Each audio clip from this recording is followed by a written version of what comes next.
Cześć wszystkim, witamy w kolejnym odcinku naszego podcastu. Dzisiaj gościmy osobę bardzo wyjątkową, osobę, która, że tak powiem, przeciera szlaki dla innych zawodowych sportowców. Były koszykarz, obecnie dyrektor do spraw klientów strategicznych w Michael Strym, czyli w czołowym domu maklerskim, jednym z czołowych domów maklerskich w Polsce. Jest z nami Piotr Baworski, nasz bardzo dobry kolega. Cześć Piotrek. Cześć panowie, cześć wszystkim. A razem ze mną jak zwykle współprowadzący Michał Mialek. Bardzo miło. Piotrek, warto podkreślić, że jesteś posiadaczem licencji CFA. Dla mnie jest to bardzo imponujące, bo wielokrotnie o tym rozmawialiśmy. Dla naszych widzów, żeby wszyscy mieli jasność, to jest takie finansowe NBA. Około 700 osób w Polsce posiada tą licencję. To jakoś tak, te dane nie są tak oficjalnie pokazywane, ale rzeczywiście jest coś takiego jak CFI Society, które zrzesza ludzi z tytułem CFA w Polsce. Byłem w listopadzie na pierwszym spotkaniu tego grona, bo w maju bodajże, albo w czerwcu chyba przyznano mi ten tytuł. I tam podawano taką cyfrę, że to jest około 700 osób, ale dokładnie to ciężko powiedzieć. Z czym ludzi, którzy zdali wszystkie 3 egzaminy, może być więcej, ale po prostu z różnych powodów jakby nie cieszą się tytułem CFA, bo tam trzeba spełniać jeszcze jakieś rygorystyczne warunki, co roku składać jakieś raporty dotyczące swojej sytuacji, czy coś się działo, czy były jakieś reklamacje, czy wszystko się robi okej, czy tam płacić składkę członkowską i tak dalej, ale to tak, to jest mniej niż 1000 ludzi w Polsce. Okej, przejdziemy przez te wszystkie etapy i jak doszedłeś do tego momentu, gdzie jesteś teraz, ale zaczniemy, jak to zazwyczaj ma to miejsce, od samego początku. Powiedzieliśmy, jesteś byłym koszykarzem, swoją drogę zaczynałeś, ty pochodzisz ogólnie z Rawicza, dobrze? Dobrze mówię? Tak jest. Pochodzisz z Rawicza, później, że tak powiem, no ta twoja dorosłość koszykarska przechodziła przez takie miejsca jak Wrocław, Siechnice. Pomijam jakieś miejsce, to jeszcze było coś? Było Kłodzko i potem wróciłem do Wrocławia na 2 lata w WKK i potem jeszcze ostatni sezon w Śląsku. Czyli mimo wszystko jest to ten region, powiedział bardziej Dolny Śląsk, do tej pory tam mieszkasz, obecnie mieszkasz w okolicach Wrocławia. Jak zaczęła się twoja przygoda z koszykówką? Czy masz jakieś więzi w rodzinie, jakich byłych koszykarzy? Wrocław w tamtych czasach, kiedy ty dorastałeś, na pewno żył koszykówką. Opowiedz nam troszeczkę więcej tą swoją drogę. Gdzie pojawiła się ta miłość do koszykówki, która gdzieś tam do tej pory siedzi u ciebie? Rozmawiałem niedawno z Aaronem Celem o tym, kto jest koszykarzem, a kto nie jest, bo to czasami jest takie w ogóle śmieszne. Znam ludzi, którzy grali lata w pierwszej lidze i twierdzą, że oni nie mają kariery, tylko to jest przygoda z koszykówką, a są ludzie, którzy grają tylko i wyłącznie gdzieś na podwórku ze znajomymi albo w lidze amatorskiej i twierdzą, że są koszykarzami. Więc ja nie wstydzę się tego powiedzieć, że miałem jakąś karierę, ona nie była szczególnie udana. Zresztą ktoś może sam ocenić różnie jak będzie chciał, ale no generalnie moja przygoda się zaczęła z tym tak, że mój tato był trenerem koszykówki w Rawiczu, więc siłą rzeczy jak byłem dzieciakiem, on zabierał mnie ze sobą na treningi, ja podpatrywałem starszych kolegów, jak sobie tam grają i z boku siedziałem, gdzieś się piłką bawiłem. Sam też próbował swoich sił w koszykówce, ale dosyć szybko z przyczyn zdrowotnych musiał przestać. No i ja jakoś tak od dziecka ta koszykówka była blisko. W takim mieście jak Rawicz nie ma jakoś bardzo dużo atrakcji, które można robić sobie w wolnym czasie. To jest miasteczko tam niewiele ponad 20 000 mieszkańców na trasie między Wrocławiem a Poznaniem, więc siłą rzeczy to zawsze było jakieś takie blisko mnie. Jak już miałem 8 lat, to zacząłem trenować 3 razy w tygodniu i potem z czasem było tego coraz więcej, bo dosyć szybko zacząłem trenować też ze starszymi grupami, w tym małym ośrodku rawickim. No chyba mogę powiedzieć, że się trochę wyróżniałem w swoim roczniku. I z 2 lata starszymi chłopakami, jak byłem kadetem, grałem w turnieju juniorów. Takim raz w roku był organizowany taki turniej, gdzie się zjeżdżały drużyny właśnie z Włocławka, ze Śląska Wrocław, przyjeżdżała zawsze drużyna Zastal Zielona Góra, Basket Kwilin na przykład. Takie naprawdę drużyny, które w młodzieżowej koszykówce coś tam znaczą. I to chyba był mój pierwszy taki krok, gdzie z 2 lata starszymi chłopakami zostałem tam w pierwszej 5 turnieju wybrany. No i wtedy zaczął się interesować mną Śląsk.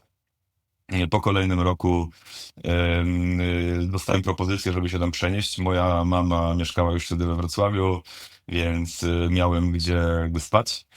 Uczyłem się też raczej dobrze. Byłem trochę nawet niektórzy pewnie powiedzieli, że trochę za dużo się uczyłem, ale byłem zawsze przewodniczącym szkoły w gimnazjum, potem... Wyszło ci to na dobre. Tak, no i potem też jak przyszedłem, dostałem, proponowano mi, jak do Wrocławia się przenosiłem, że może nie będę mówił nazwy szkoły, żeby tutaj nikogo nie stymulować, ale zaproponowano mi jakąś szkołę, że tam mogę mieć chody, jak będę grał w kosza, no to będzie super, to dawaj tutaj ci załatwimy tą szkołę, a ja mówię, no nie, ja bym wolał pójść do dobrej szkoły i tam wtedy jednym z najlepszych liceów w Polsce było liceum numer 14. Nie wiem, jak jest teraz, szczerze mówiąc, przestałem to śledzić, ale wtedy to była ścisła czołówka. No ja mówię, że chciałbym pójść do 14. No i mój trener wtedy, Paweł Turkiewicz, mówi, nie no, dasz radę? No przecież to wiesz, to będzie dużo grania, to ja mówię, chcę spróbować. No moja mama mieszka blisko, więc dam radę. Super, co mówisz, bo to oznacza, to jedno z kolejnych pytań, ale to oznacza, że od początku przywiązywałeś uwagę do nauki, a to wynikało z tego, że tak rodzice ci wpoili, czy swoich ambicji? Chyba bardziej to rodzice jednak mi wpajali, że muszę mieć też jakąś alternatywę, ale też to jest coś, o czym kiedyś z tatą rozmawiałem, że kiedyś miałem trochę do niego żal o to, że on mi tak powtarzał, że w koszykówce może mi nie wyjść, więc muszę też sobie zabezpieczyć drugą drogę, ale teraz z perspektywy czasu rozumiem to dużo lepiej i wiem, że to było też dla mojego dobra i okazało się pewnie, że miał rację. Ale ja jakoś zawsze ja nigdy nie byłem postrzegany jako prospekt jakiś w ogóle, tak jak wy byliście dzieciakami i już patrzyli na was jako ten potencjał pod kątem kadry Polski i w ogóle to ja raczej miałem tak, że musiałem zawsze gdzieś tą nogę wsadzać i po prostu udowadniać, że jestem w stanie na tym poziomie tam się utrzymać i potem kolejny poziom i kolejny. Pierwszy sezon w ogóle we Wrocławiu to był taki skok na głęboką wodę, że jak ja dzisiaj o tym myślę, nie mam pojęcia jak ja to przetrwałem, grałem równocześnie w juniorach starszych i w drugiej lidze. Gdzie juniorów starszych graliśmy chyba w środy, drugą ligę w soboty i w niedzielę mieliśmy mecze juniorskie. A druga liga to też, żeby ludzie sobie zdali sprawę, to wtedy była podzielona tak, że były dwie grupy po 16 drużyn i my mieliśmy w naszej grupie Białystok, Sopot, Starogard Szczeciński, Toruń, Bydgoszcz, Szczecin. Stargard, przepraszam, że cię mieć słowa, ale to jest Stargard Szczeciński, obecnie Stargard. Masz rację, teraz to już w ogóle Stargard. To jest ważne. Przepraszam. Stargard teraz toczy bój, to już będzie emitowane po tym, już będziemy wiedzieć, czy został w Ekstraklasie, czy nie, ale... Tak, przepraszam wszystkich Stargardian, jeżeli urodziłem. Stargard Szczeciński i Starogard Gdański, ale obie te drużyny były wtedy, więc naprawdę te wyjazdy to był jakiś kosmos. Jeszcze łącząc to ze szkołą, to ja po prostu często w autobusie siedziałem i się uczyłem. Więc było ciężko. No i ta potem odległość... W Śląsku spędziłem wtedy 3 lata i tak radziłem sobie tam, nigdy się jakoś nie wybijałem, w sensie też wśród tych zawodników nie byłem nigdy liderem, choć w ostatnim roku byłem kapitanem, no ale w życiu bym nie powiedział o sobie, że byłem najlepszym zawodnikiem na boisku, no bo chociażby grał z nami wtedy Bartek Diduszko i on wtedy był chyba u nas najlepszy w drużynie. Ale no, miałem tam 2 złote medale Mistrzostw Polski, jeden juniorów starszych, oba w tym pierwszym sezonie zdobyte. W juniorach starszych to o tyle byłem z tego dumny, że co prawda grałem tam jakieś resztki, ledwo się łapałem do składu, no ale tam w drużynie był wtedy Kamil Hanas, Maciek Szlachtowicz, Adrian Mroczek, naprawdę to była fajna ekipa. Już samo to, że w Śląsku Wrocław udało mi się załapać z 2 lata starszymi chłopakami do składu i w finale dostałem jakieś parę minut, no to dla mnie to było wtedy wyróżnienie. No i potem było tak, że jak skończyłem ten wiek młodzieżowy, to się dowiedziałem od moich trenerów i włodarzy, że w Śląsku już mnie nie chcą, no bo jestem ich zdaniem za słaby na Ekstraklasę, a w drugiej lidze mają grać młodzi. Więc szukałem sobie jakichś tutaj okolicznych rozwiązań, bo już równocześnie wtedy robiłem studia. Tak jak powiedziałeś, ta bliskość jakby wynikała właśnie z tego, że ja cały czas robiłem studia w międzyczasie. Bo studia, rozumiem, że decyzja o studiach była naturalną koleją rzeczy i w ogóle nie przeszło ci przez głowę, że powiedzmy idę w koszykówkę i nie robię studiów, tylko to chciałeś robić równolegle.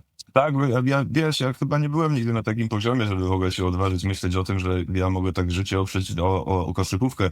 Co prawda miałem przez 2 czy 3 sezony utrzymywałem się z grania w kosza i poświęcałem temu masę czasu i energii. W ostatnim sezonie mieliśmy 9 jednostek tygodniowo, jak robiliśmy reaktywację w Śląsku Wrocław, więc to naprawdę było, bym powiedział, dosyć poważne granie, ale wiesz, ja na przestrzeni tego czasu miałem tak, że nie bałem się rywalizować z nikim, kogo spotykałem na drodze, ale grałem na przykład na tym etapie między 20 a 23 lata przeciwko takim ludziom jak młody Jarek Zyskowski, czy nie wiem, Kamil Gruszecki, czy Bartek Diduszko, czy wiecie, inni ci ludzie, którzy do dzisiaj grają w Ekstraklasie, ocierali się o reprezentację Polski swego czasu. Ale też tacy goście typu, nie wiem, Przemek Szymański z Opola, pamiętam, że gdzieś potem miał jakąś chwilę w Ekstraklasie, sporo grał w pierwszej lidze, czy Paweł Zmarlak, to są goście... Legendy. Oni pewnie mnie nie pamiętają, ale ja pamiętam, że dla mnie to było jak odbicie się od ściany, bo sami rozmawialiście o tym nieraz, że ta gra w Polsce jest bardzo fizyczna. Możecie sobie wyobrazić, że jak w Ekstraklasie jest tak, to co prawda tam są więksi i sprawniejsi goście, ale na poziomie pierwszej, drugiej ligi to sędziowanie też czasami bywa różne. Nie żeby obrażać sam sędziów, ale nie wszystko się wyłapuje. Więc ja się w którymś momencie trochę tak zderzyłem ze ścianą, że ja grałem cały czas jako dwójka, trójka, mam 91-2, więc no na trójkę, żeby grać w Ekstraklasie byłem za mały, a z kolei na dwójce nie byłem w stanie sobie poradzić, wiecie, byłem trochę za wolny. Jak przychodzili takie cwaniaki, że na przykład kryłem się z Wyziem, który mnie, pozdrawiam serdecznie, ale z 2 razy to mi tyle krwi na wsi, jak graliśmy przeciwko sobie, że wiesz, gość po prostu zwalniał, chwytał mnie pod rękę, jak się tylko nie odsunąłem, to było od razu faul. Jak Do tej wiecie, pory jak dostali- Uderzył cię sam piłką mamy- na pewno. Wykorzystuje. Atakuje Kloza jednym kozem i tam już jest szukanie, gdzie tylko może. Ja nie byłem sobie w stanie poradzić z takimi rzeczami, wiecie, ale jak pamiętam, że z kolei z Karolem Gruszewskim gdzieś w finale Basketmanii w Łodzi, to był wtedy taki największy turniej streetballowy, się spotkaliśmy, Karol był zaraz po tym, jak wrócił ze Stanów, no ja, wiecie, byłem w stanie rywalizować, podejmowałem jakby z nim walkę, ale jakby trzeźwo myśląc, zdawałem sobie sprawę, że to nie jest taki poziom fizyczności, że wiesz, gość jest tak samo silny jak ja, a mi się wtedy wydawało, że jestem dosyć silny, a był ode mnie parę centymetrów wyższy i dużo bardziej dynamiczny, no więc ja jakby czułem, że wydaje mi się, że gdyby się wszystko bardzo dobrze złożyło, to miałbym szansę grać jakieś sensowne minuty w pierwszej lidze, może z jakimś farcie gdzieś bym się załapał na jakieś ogony w Ekstraklasie, ale raczej wiedziałem już, że nie, że to nie będzie taka kariera, o jakiej kiedyś sobie marzyłem. Chyba taki jeden moment miałem, gdzie może coś umknęło, gdzie po tym, jak odszedłem ze Śląska, trafiłem do drużyny w Siechnicach, tam złożyliśmy taką drużynę, mieliśmy 8-9 gości do grania, takich właśnie, którzy gdzieś tam ze Śląska zostali powyrzucani, no bo byli teoretycznie za słabi, chociaż nieźle grali, ale nie rokowali tak jak niektórzy inni. I tam naprawdę mieliśmy udany sezon. Ja miałem taki sezon, że potrafiłem po 30 punktów w drugiej lidze rzucić, tam kilkukrotnie 20 przekraczałem, tam do tego dokładałem kilka, a czasami około 10 zbiórek, parę asyst. I naprawdę wtedy po sezonie dostałem propozycję, odezwało się do mnie trochę drużyn, wtedy był jeszcze przepis o młodzieżowcu, o którym rozmawialiście niedawno, więc odezwało się do mnie parę drużyn z pierwszej ligi, z drugiej ligi, z różnych miejsc w Polsce, ale no Śląsk Wrocław jednak stwierdził, że może byłoby fajnie, żebym wrócił i może jednak dałbym radę trenować i grać w Ekstraklasie, czy walczyć o minuty. Dorosłeś do wielkości Śląska wtedy. Przepraszam. No tak, nie ma swojej krwi, więc spoko, ale no tak było. A Michał już przesiąkł po prostu tym włocławskim klimatem. Wrocław, no tak, no, Ja jestem Rumunem na pełny etat. ale skończyło się tak, już nie będę się przyklejał do tego tematu. Skończyło się tak, że w połowie sierpnia się dowiedziałem, że jednak nie będzie pieniędzy w tym sezonie i że mogę zostać, ale za darmo, a Śląsk to był w ogóle ten sezon, kiedy Śląsk zaczął chyba w Brzegu Dolnym, zagrał parę meczów i potem się drużyna rozsypała. Więc ja nagle w połowie sierpnia zostałem bez drużyny, no bo powiedziałem, że za darmo, no to ja nie jestem w stanie, bo już się wtedy utrzymywałem, trochę tam nie za dużo zarabiałem, ale coś tam zarabiałem. No i wylądowałem wtedy w Kłodzku. Ten sezon był dla mnie koszmarny, ale z takiego powodu ludzie byli super, w ogóle miasto żyje koszykówką, jest ekstra, ale ja mieszkam dokładnie po drugiej stronie Wrocławia, więc mój dzień wyglądał tak, że na każdy trening mi schodziło 7-8 godzin, bo musiałem tramwajem przejechać z jednego końca miasta na drugi, wsiąść w samochód z kumplami, przejechać godzinę 15, godzinę 20, być na hali z pół godziny przed treningiem, 2 godziny treningu i w drugą stronę to samo, i tak 3 razy w tygodniu plus 4 mecz. W międzyczasie grałem w lidze uczelnianej, więc byłem po prostu, no czułem się zarażnięty. No i potem się pojawiła okazja WKK Wrocław, gdzie grałem z waszymi kolegami. Tam mieliśmy taką drużynę, gdzie był Kuba Kelner, Piotrek Niedźwiecki, Daniel Szymkiewicz, Filip Struski, no na pewno znacie tych chłopaków wszystkich. Znamy, graliśmy, nawet czy tam wiesz, czy w kadrach młodzieżowych, czy ja w SMS-ie w Cytniewie z Filipem i z Danielem. Prawie byliśmy w jednej drużynie, nie? Ostatnio rozmawialiśmy, że byłeś w ŁKS-ie na testach. Pierwszy sezon w WKK to był w ogóle początek tego klubu, pierwszy sezon drugoligowy w historii. Ten sezon miałem taki sobie, ale potem całe wakacje spędziłem z Sebastianem Zwolakiem i z Darią Mieloszyńską i z trenerem przygotowania fizycznego z WKK i naprawdę byłem w bardzo dobrej formie fizycznej, stadion, tartany, wszystkie mieliśmy po prostu codziennie właściwie jakieś treningi. I byłem wtedy na testach w Łodzi. Trenerem był tam Piotr Zych? Piotr Zych. Piotr Zych. I chyba całkiem nieźle się tam pokazałem, bo wziął mnie potem na bok, tam pytał mnie, czy chciałbym się tutaj przenieść też ze studiami, co z mieszkaniem i w ogóle. Więc widać było, że był zainteresowany, no ale ostatecznie nie zaproponowano mi kontraktu. Wróciłem wtedy do WKK. WKK podpisało kontrakt z Adamem Wójcikiem. No i mieliśmy bardzo ambitny plan, żeby robić awans do pierwszej ligi z drugiej z WKK właśnie z Adamem i z tymi młodymi chłopakami. Plus było tam 3-4 naprawdę fajnych gości, takich na poziom drugiej ligi. Okazało się, że robienie awansu nawet z Adamem Wójcikiem w składzie i ogrywanie młodych 18-latków równocześnie to jest trudny kawałek chleba. No i to się nie udało. No i w kolejnym roku dostałem propozycję, żeby dołączyć Śląska. Był plan reaktywacji. Mieliśmy w 2 sezony zrobić awans z drugiej ligi do pierwszej, z pierwszej do ekstraklasy. To się udało. Ja byłem w tym sezonie z drugiej do pierwszej, pół sezonu. Tam była drużyna, mam wrażenie, pierwszoligowa w drugiej lidze, bo tam był Radek Chyży, był Mirek Łopatka, był Adrian Mroczek, był Artur Grygiel, był Marcin Kowalski, Rafał Glapiński potem do nas dołączył. No naprawdę sporo zawodników z doświadczeniem z pierwszej ligi, z ekstraklasy i to z czołowych. Tak jak Radek Chyży czy Mirek Łopatka, to naprawdę grali w największych polskich klubach. No i wtedy już miałem 24 lata, zacząłem już pierwszą pracę, no bo po WKK skończyłem studia, zacząłem pracę, szukałem sobie jej od razu, jak tylko 5. rok kończyłem, trafiłem do Getin Nobel Banku, od razu zacząłem pracować jako najniższy możliwy asystent asystenta w bankowości prywatnej. No i już tamten sezon był taki, że ja już w dni, kiedy nie mieliśmy treningów, wiedziałem już, że już kariery nie zrobię takiej, żeby, wiecie, utrzymywać rodzinę z koszykówki tam na lata. Więc tam moje życie wyglądało wtedy tak, że w dni, kiedy nie pracowałem, po 7:30 byłem w banku, w dni, kiedy nie trenowałem, przepraszam, i siedziałem tam po prostu do oporu, żeby nadrabiać zaległości. Mieliśmy 3 treningi poranne wtedy w Śląsku, to jak miałem trening poranny, wstawałem rano, jadłem śniadanie, szedłem na trening, z treningu prosto do banku, z banku prosto na drugi trening, w ogóle bez odpoczynku, bez niczego, z jakimś tam słabym jedzeniem w międzyczasie i po treningu do domu, do spania i kolejny dzień tak samo, więc jakby czułem już, że i sportowo to już nie jest to, co mogłoby być, gdybym się skupił na tym i w pracy to nie było to, co mogłoby być, bo po prostu tu i tu byłem zajechany.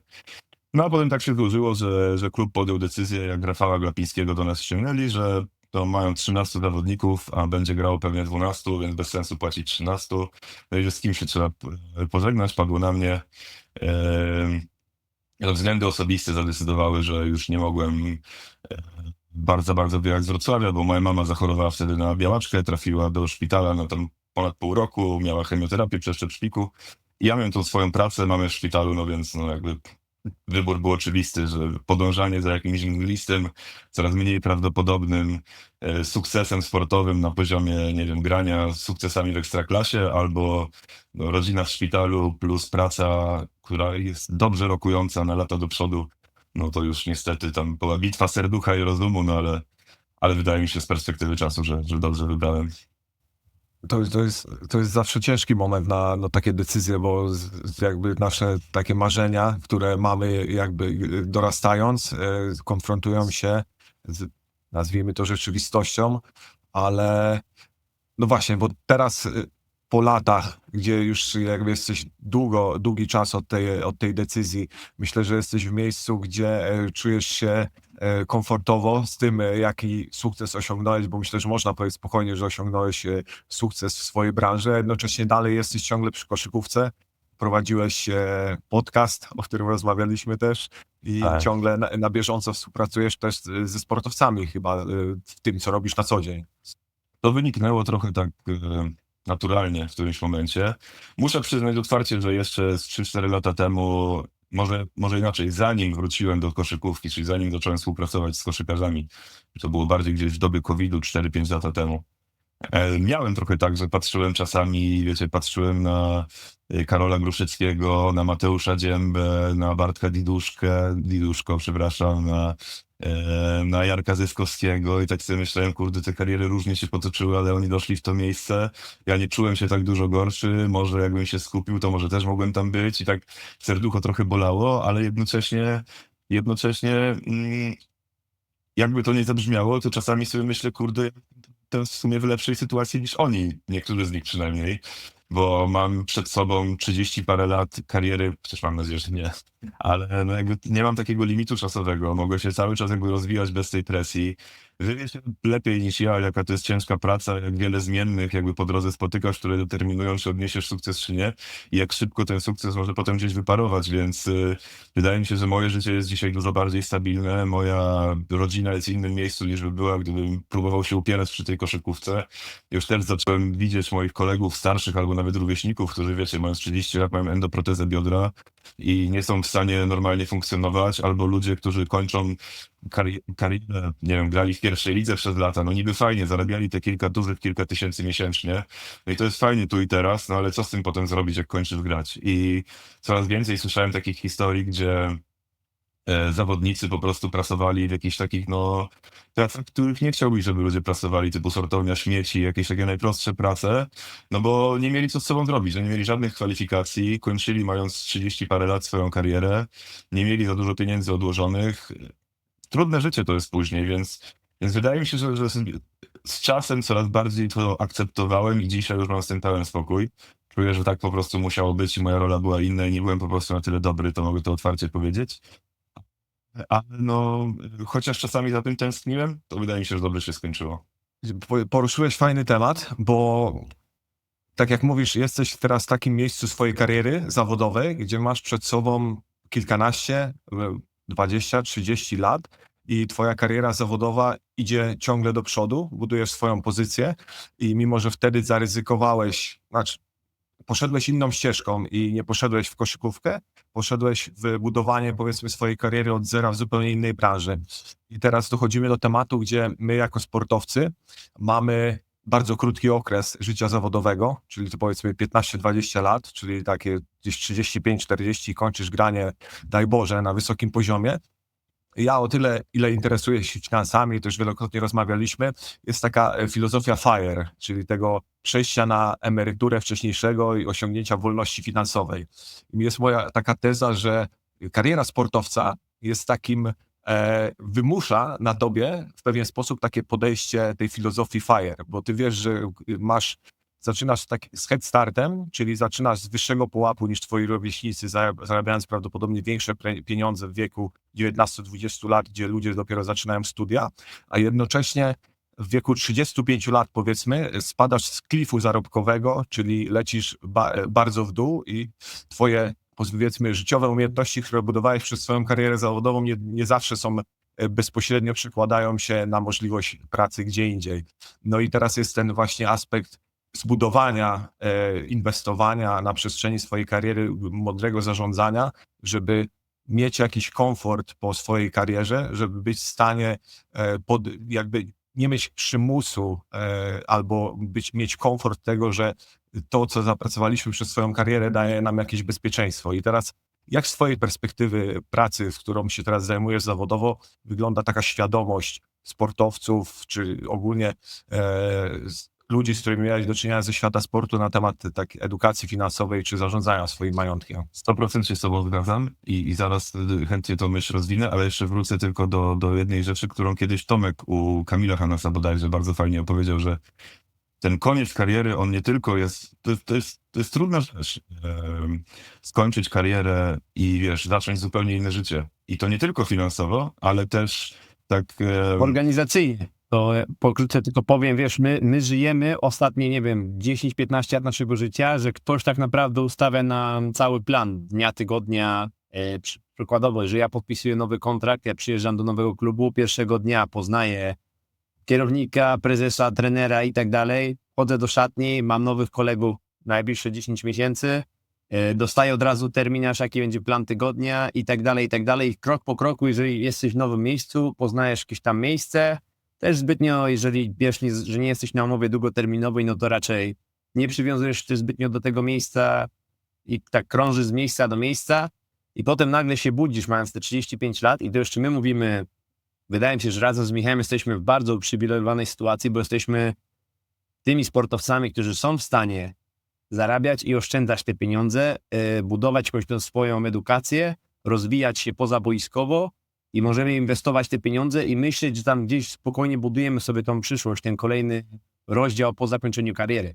Ale jeżeli mówimy o zawodnikach, którzy właśnie, tak jak wspominasz, są na poziomie drugiej, pierwszej ligi, nawet te zarobki pierwszoligowe, tak jakie one są teraz, jeszcze parę lat temu one były naprawdę przyzwoitymi zarobkami, ale biorąc pod uwagę, jak wzrosły zarobki ogólnie jest poziom życia w Polsce, no to już zaczynają się te granice przecierać i wbrew pozorom w tym momencie bycie zawodnikiem na poziomie pierwszej, drugiej ligi może ci nawet być gorszą decyzją zawodową niż po prostu szukanie, budowanie sobie innej kariery poza sportem. Znam masę chłopaków, którzy moim zdaniem spokojnie mogliby grać w pierwszej lidze jeszcze lata, ale po prostu podejmowali te decyzje, no bo jakby widzieli, że to nie jest jakby droga do tego, żeby zabezpieczyć rodzinę, życie dla siebie, dla bliskich. Więc ja miałem jeszcze na myśli coś takiego, że wiecie, wy jesteście i pewnie dłużej będziecie rozpoznawalni, ale taki przeciętny gość, który gra w kosza, wiecie, ilu mamy ludzi w Ekstraklasie w Polsce? Kilkudziesięciu? Ilu z nich jest tak naprawdę rozpoznawalnych? Także, wiecie, oni, nie wiem, idą gdzieś przez miasto i ludzie mówią, o kurczę, nie wiem, to jest Aaron Sel, albo to jest, nie wiem, Adam Hrycaniuk, albo Łukasz Koszarek, albo ktoś taki. I to wyparowuje z czasem. W sensie, dzisiaj jak ty kończysz karierę, ciebie ludzie jeszcze kojarzą, to właśnie fajnie sobie zauważyłeś, że dobrze jest w trakcie kariery wykorzystywać szansę, żeby poznać się tu, spróbować się tego, tamtego, bo wiecie, ludzie cię znają, jakby mają zajawkę z tego, że mogą z tobą pogadać i dadzą ci tą szansę, ale potem jest tak, że jakby z biegiem czasu to życie jakby jest zupełnie inne. Ja nie doszedłem nigdy do poziomu nawet bliskiego do waszego, ale ja też się borykałem z tym przez jakiś czas, że jak skończyłem grać nagle w grudniu, i nagle zacząłem mieć w zimie wolne weekendy i takie wolne popołudnia, to ja myślę, co w ogóle, wiesz, co ja mam zrobić? I jakby świat sportowca jest taki, że ty codziennie rywalizujesz, codziennie masz treningi, na których musisz pokazać swoją wartość, wiecie, boli cię często, wiesz, krew pod i łzy, to jest naprawdę, to jest krew pod i łzy, to ludzie często nie zdają sobie z tego sprawy, ale to ile razy jak trenujesz codziennie przez cały rok, to ci coś boli, a ty musisz tam pójść, wiesz, potem masz to poczucie, te takie, wiecie, niskie doły i wysokie góry, gdzie myślisz sobie, dobra, dałem radę i pomimo to zagrałem super, ale myślisz sobie, ja pierdzielę, nie mogłem piłki chwycić, tak mnie na przykład dłoń bolała, w ogóle, wiecie, jak siadasz potem za biurkiem, tego w ogóle nie ma. W życiu codziennym, ja myślę, że dlatego tak dużo sportowców ma potem problemy, wiecie, takie natury, że nie popada w hazard, jakiś alkohol, używki inne, bo Szuka szukają adrenaliny. sobie emocji, bo ja naprawdę przysięgam, że nawet na moim poziomie ja to odczułem, że po prostu to życie jest takie nudne, szare i bez sensu i co i teraz 50 lat tak jeszcze ma być? I po prostu to jest trudna perspektywa, więc warto zadbać sobie o to, żeby wiedzieć, co się chce robić później, żeby to przejście było dużo bardziej płynne, bo to i majątkowo, i właśnie psychicznie będzie dużo łatwiejsze do zniesienia. Jak będziesz miał gdzieś z tyłu głowy jakiś plan, wiadomo, on się wywali 10 razy jeszcze w jedną albo w drugą stronę, ale miej w głowie, co chcesz robić, miej w głowie, co chcesz robić, w którą stronę chcesz iść, jakoś rozwijaj się w międzyczasie, wykorzystuj te okazje, bo potem ci będzie dużo łatwiej dzięki temu, nie? Więc tak, to ten koniec kariery często jest trudny, a budowanie majątku, w ogóle ta strategia FIRE, czy nie robimy tego dobrze w Polsce, w sensie no nie ma edukacji takiej, że wiecie, no przy was ktoś edukował, gdybyście sami nie byli głodni tego, to byście nie wiedzieli w ogóle, co to są obligacje, akcje, byście wiedzieli pewnie, że jest coś takiego jak nieruchomość, że można to kupić, bo wujek wam na weselu powiedział, że kup sobie nieruchomość, to będziesz zawsze zarobiony. Ale no do tego się sprowadza wiedza ekonomiczna w naszym kraju. Na szczęście wydaje mi się, że jest coraz lepiej, ale no to środowisko koszykarskie jest pewnie takie, że część ludzi się bardzo interesuje, a część ludzi ma to w nosie, żyje sobie tu i teraz. I jak pytasz mnie o świadomość, pierwsza moja myśl jest taka, żebym chciał powiedzieć, że jest lepsza świadomość niż kiedyś. Jak ja grałem w kosza, ludzi, których poznawałem, to wydawało mi się, że dużo mniej z nich tak procentowo myślało o tym, jak zrobić płynnie to przejście. Bo tak jak powiedziałeś, większość z nich nie będzie w stanie zarobić tyle, żeby już nigdy nie musieć pracować. Ale możesz spróbować sobie jak najbardziej ułatwić przejście do tego, że nie wiem, będziesz miał odłożone kilkaset tysięcy, 1 000 000 złotych, nie wiem, kupisz jakieś mieszkanie, jak będziesz chciał w miejscu, w którym wiesz, że chcesz się osiedlić, na przykład zrobisz jakieś studia, albo wyjedziesz w podróż dookoła świata, nauczysz się języka, zrobisz jakieś szkolenie, kupisz jakiś warsztat, kurczę maszynę, cokolwiek, co będziesz chciał robić, ale będziesz miał łatwiejsze przejście.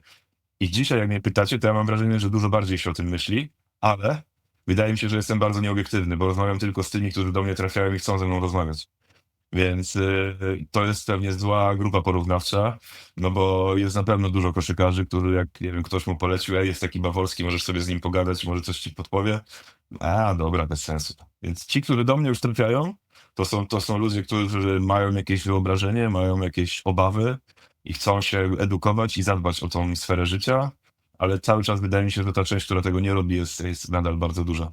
Wrócimy jeszcze do tematów bezpośrednio związanych z poradami inwestycyjnymi lub jakimiś strategiami działania dla zawodowych sportowców.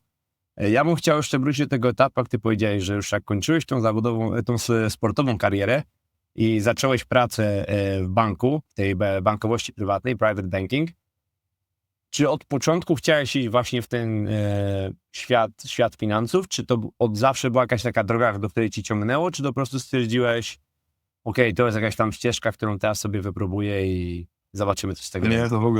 to w ogóle wyszło zupełnie przypadkowo. Wiecie, ja w ogóle uważam, że profilowanie się, jak się ma 19 lat, co do uczelni, w którą stronę chcesz się rozwijać, no to jest w ogóle mało sensowne. Wydaje mi się, że bardzo niewiele dzieciaków mających 18-19 lat już jest przekonane, że oni na pewno będą chcieli w życiu robić to i w tą stronę iść.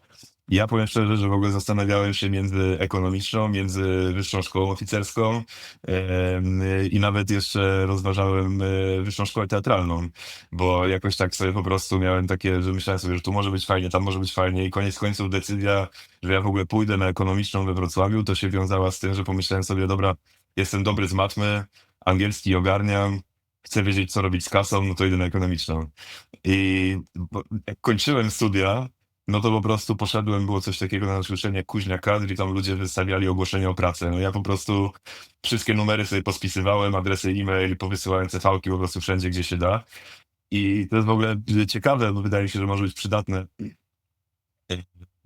W tej firmie, w której mnie zatrudnił mój szef, po rozmowie rekrutacyjnej stwierdził, tak się chwilę zastanowił i mówi: kurczę, no duże masz braki, tego jeszcze nie wiesz, tamtego jeszcze nie wiesz w ogóle, ale dobrze się z tobą gada, a jak byłeś w stanie równocześnie skończyć jedno z najlepszych liceów w Polsce i zdobyć 3 medale Mistrzostw Polski w koszykówce, to znaczy, że wiesz, co to jest ciężka praca i no ja jestem skłonny dać ci szansę i spróbować. Więc on w ogóle wtedy nie zatrudnił mnie za to i dlatego, że ja tu i teraz pokazywałem jakąś, wiecie, fajną wartość, tylko po prostu pomyślał sobie, że wydaje się spoko gościem i umie ciężko pracować. I wydaje mi się, że to jest coś, na co często wy zwracacie uwagę, że warto jest robić coś obok koszykówki, bo po pierwsze macie dużo czasu. Ja wiem, że treningi są wymagające fizycznie, potrzebujecie też odpocząć, macie podróże i w ogóle, ale relatywnie macie dużo czasu na to, żeby jeszcze coś znaleźć, tą godzinę, 2 godziny dziennie, czy czasami więcej, na to, żeby coś porobić. A wydaje mi się, że z punktu widzenia, ja już teraz też jestem pracodawcą i spotykam się na rozmowach rekrutacyjnych i jak ja widzę kogoś, jak pytam kogoś na przykład, czym się interesujesz, co lubisz robić w wolnym czasie i widzę, że ktoś ma problem, żeby mi odpowiedzieć, to ja nie zatrudnię takiego gościa, więc warto jest dbać o jakieś swoje zainteresowania, rozwijać się, interesować się światem, poczytać trochę o tym, o tamtym. No nie każdemu wszystko siądzie, ale zrobić po prostu ciekawym człowiekiem, mieć coś do powiedzenia na różne tematy. To jest bardzo duża wartość. Wydaje mi się, że to nic nie kosztuje i można to robić przez całą swoją karierę, żeby jakoś się też przygotować potem do tej tranzycji. Nawet jeszcze bym dodał do tego, co powiedziałeś, świetna jest właśnie ta twoja uwaga, ale jeszcze dodatkowo, my będąc tymi sportowcami i mając możliwość zarabiania, każdy jest na innym szczeblu, druga liga, pierwsza liga, ekstraklasa, zagranica, ale mając możliwość utrzymywania się z koszykówki, jednocześnie mamy no to okno, że w tym wolnym czasie, który tak jak wspominasz, ten czas wolny jest. To jest bardziej, wydaje mi się, taka bariera mentalna, którą, kiedy organizm jest zmęczony fizycznie, przełamać się, że jednak być ciekawym, szukać tych jakichś swoich innych zainteresowań i to jest naprawdę przywilej w dzisiejszych czasach móc szukać swojej pasji. I wydaje mi się, że to jest taka jedna z wielkich przewag, jakie my mamy, a jako sportowcy tego nie wykorzystujemy, że mogąc utrzymywać się ze sportu i tak zarabiać pieniądze, mamy czas, żeby przez lata odnaleźć swoją kolejną pasję w życiu. I wiesz, no dla jednego to będzie bycie trenerem koszykówki, dla innego to będzie coś zupełnie innego, nie wiem, czytanie książek, tak jak ty wspomniałeś, nawet wiesz o szkole teatralnej, no nigdy nie wiadomo, ale trzeba właśnie tych swoich pasji szukać, bo chyba najgorsze, z czym możesz się obudzić, to będąc właśnie u schyłku tej swojej kariery i nie wiedzieć tak naprawdę przede wszystkim, kim ty jesteś i co lubisz robić. To po pierwsze, ale też no, jakby co masz do zaoferowania komuś, kto ma ci pomóc w życiu, no bo to życie jest potem brutalne, wiesz, dzisiaj jesteś Michałem Michalakiem i Tomkiem Gielo i ktoś się będzie mógł pochwalić, nie wiem, nawet jakieś zdjęcie wasze wrzucić, że pracujecie gdzieś w jakiejś firmie, a kogo to będzie za 15 lat obchodziło? Zgadzam się. To za 5-8 lat będziecie anonimowi w większości miejsc poza jakimiś pasjonatami, a był kiedyś taki gość, nieźle grał całkiem, wiesz. Tak. To jest takie starcie naprawdę, że potem, wiecie, ci ludzie, ja nagle, wiesz, wydaje mi się, że kurczę, grałem na jakimś poziomie, okej, nie jakimś bardzo dużym, ale zdobyłem parę mistrzostw Polski, byłem kapitanem Śląska Wrocław, to nie jest super kariera, ale to coś znaczy. A potem trafiasz na ten rynek, to zupełnie nic nie znaczy, to w ogóle jest, ale co ty robiłeś, jak mi się to przekłada na mój biznes, w ogóle nijak, no to w ogóle to jest nic. Co możesz więc- zaoferować? Jaką więc- wartość możesz dać? Mało tego, pierwsza praca, ta, o której właśnie rozmawiamy, no to mój szef był na tyle ostrożny, że ja, słuchajcie, podpisałem umowę na 1/16 etatu na minimalnej krajowej, więc tam dostawałem chyba z 300 zł i jak chciałem mieć multisporta, to musiałem jeszcze dopłacać do... Jakoś tak było, że w ogóle prawie za darmo pracowałem na początku, bo mogłem sobie na to pozwolić, bo dostawałem wypłatę ze Śląska, która wtedy wynosiła jakieś małe parę tysięcy złotych. To były też trochę inne czasy, bo to było tam, wiecie, 15 lat temu prawie, tam 14. No to te tam jakieś 2,5-3 tysiące złotych, no to była taka kasa, powiedzmy, jak średnia krajowa w cudzysłowie na rękę. Więc no dzięki temu, że zarabiałem z tej koszykówki, mogłem sobie jakby poza treningami wszystkie wolne chwile wypełniać tą pracą. Więc tak, ale to jest trudne, no tylko trzeba bardzo chcieć. Ta nasza kariera właśnie daje bufor bezpieczeństwa, powinna dawać bufor bezpieczeństwa do tego, żebyś potem mógł się spokojnie zastanowić, co byś chciał robić, co byś chciał podjąć. No i to jest to, że jeżeli nie zadbasz o to, to wtedy, jeżeli musisz się podjąć czegokolwiek, no to jesteś w takiej sytuacji, powiedzmy, podbramkowej. A też się zastanawiam, tak jak mówiłeś, jeżeli te finanse były, powiedzmy tak trochę z przypadku, to czy miałeś taki moment, w którym myślałeś, że może to nie ta droga, może, że zwątpiłeś, albo czułeś się wypalony, chciałeś iść inną drogą? Tak. Wypalony to się czułem z 3 razy już po drodze. Bo to jest trudna praca. Wyobraźcie sobie, że macie 24 lata, całe życie graliście w kosza, wydawało wam się, że będziecie, przez jakiś czas wam się wydawało, że będziecie sportowcami i nagle trafiacie do bankowości prywatnej, gdzie jakby z założenia masz obsługiwać klientów, którzy mają tam od kilku, najlepiej przez kilkanaście, po kilkadziesiąt milionów plus. I ty idziesz do niego jako taki 25-latek po szkoleniu, nawet tam wiesz, szef się weźmie pod skrzydło przez pierwsze tam pół roku czy ileś, jak dobrze pójdzie. I ty idziesz potem do takiego gościa, przychodzisz do faceta, człowieka sukcesu, który stworzył firmę, która jest warta na przykład kilkadziesiąt milionów, gość ma 55 lat na karku, od 30 lat jest na rynku pracy i przychodzi do niego taki 25-letni bawuł i mówi: dzień dobry, a teraz powiem co z kasą robić. No to wiecie, to jest... Wydaje się, że praca w mojej branży jest bardzo trudna na początku, bo w bardzo młodym wieku musisz zacząć łapać kontakt i jakieś zaufanie z ludźmi, którzy, wiecie, są oblegani przez ludzi takich jak ty. Im człowiek ma większy majątek, tym więcej ludzi do niego uderza, więc to też jest, wiecie, bardzo trudne, żeby się jakoś wyróżnić na tym tle. I tutaj znowu przechodzimy do tej ciekawości. Ja miałem klientów, jak miałem 26-7 lat, miałem bardzo zamożnych klientów, naprawdę takich majątek powyżej 100 milionów złotych, którzy się ze mną spotykali, nigdy nie zrobili, ale zawsze mnie zapraszali na kawę, jak dzwoniłem, że może byśmy się spotkali, pogadać, to bardzo chętnie, bo jakoś zawsze się fajnie gadało i mam wrażenie, że wiecie, jak jesteś takim bardzo zamożnym gościem, to czasami nie masz się komu wygadać, bo żona już ma dosyć tego, że ty cały czas żyjesz biznesem. Twoim pracownikom przecież się nie zwierzysz, że coś ci idzie nie tak, bo jak możesz to zrobić? Nie jest to dobre jakby z punktu widzenia zarządzania ludźmi. A kolegom się nie pożalisz, że kurde, w tym roku będzie gorzej, bo nie wiem, biznes mi siadł, muszę ekstra ileś milionów wydać i w ogóle, ale jeździsz super furą, masz ekstra chaty i w ogóle z ich punktu widzenia to jesteś królem życia w ogóle. Tak, a też w ogóle tak jak wspomniałeś, szukanie nowych znajomości jest bardzo, musisz jakby filtrować te osoby, które do ciebie przychodzą, bo z góry uważasz, że każda osoba, która do ciebie się zbliża, ma jakiś interes, którą z tobą zrobić. I wiecie, wyobraźcie sobie, że jak jesteś jeszcze osobą taką, wiecie, rozpoznawalną publicznie, to jest w ogóle już koszmar, bo ludzie wiedzą publicznie, że ty masz kasę, dlatego często ja w ogóle mam wrażenie takie może mało popularne, ale rozmawiając z wieloma ludźmi na ten temat i zazwyczaj się ze mną zgadzają, że czasami się tak mówi, że wiecie, ktoś zarobił dużo pieniędzy i mu odwaliło i teraz już jakby nie ma kontaktu, odcina się od ludzi. ja mam wręcz wrażenie, że jest dokładnie odwrotnie. W sensie ludzie go wypychają z swojego otoczenia, bo jakby ciężko ci jest, wiecie, jakby reagować, nie wiesz jak się zachować, jak jedziesz na przykład, i tu nie chcę nikogo obrazić, nikomu nie chcę naprawdę, ale nie wiem, jedziesz, ledwo cię stać na to, żeby pojechać na wakacje, nie wiem, do Chorwacji, jedziesz samochodem z 4-osobową rodziną i wracasz i nagle się okazuje, że sąsiad był na Malediwach, po prostu poleciał sobie tam super jakimś samolotem, wiesz, ekstra w standardzie, zarabia kupę kasy, jeździ super furą i jakby jest siłą rzeczy bardzo dużo ludzi sobie z tym nie radzi w taki sposób, że ciężko się jest, wiecie, pochwalić. Poznajesz ludzi po tym, jak znoszą twój sukces, a nie jak pomagają ci w porażkach.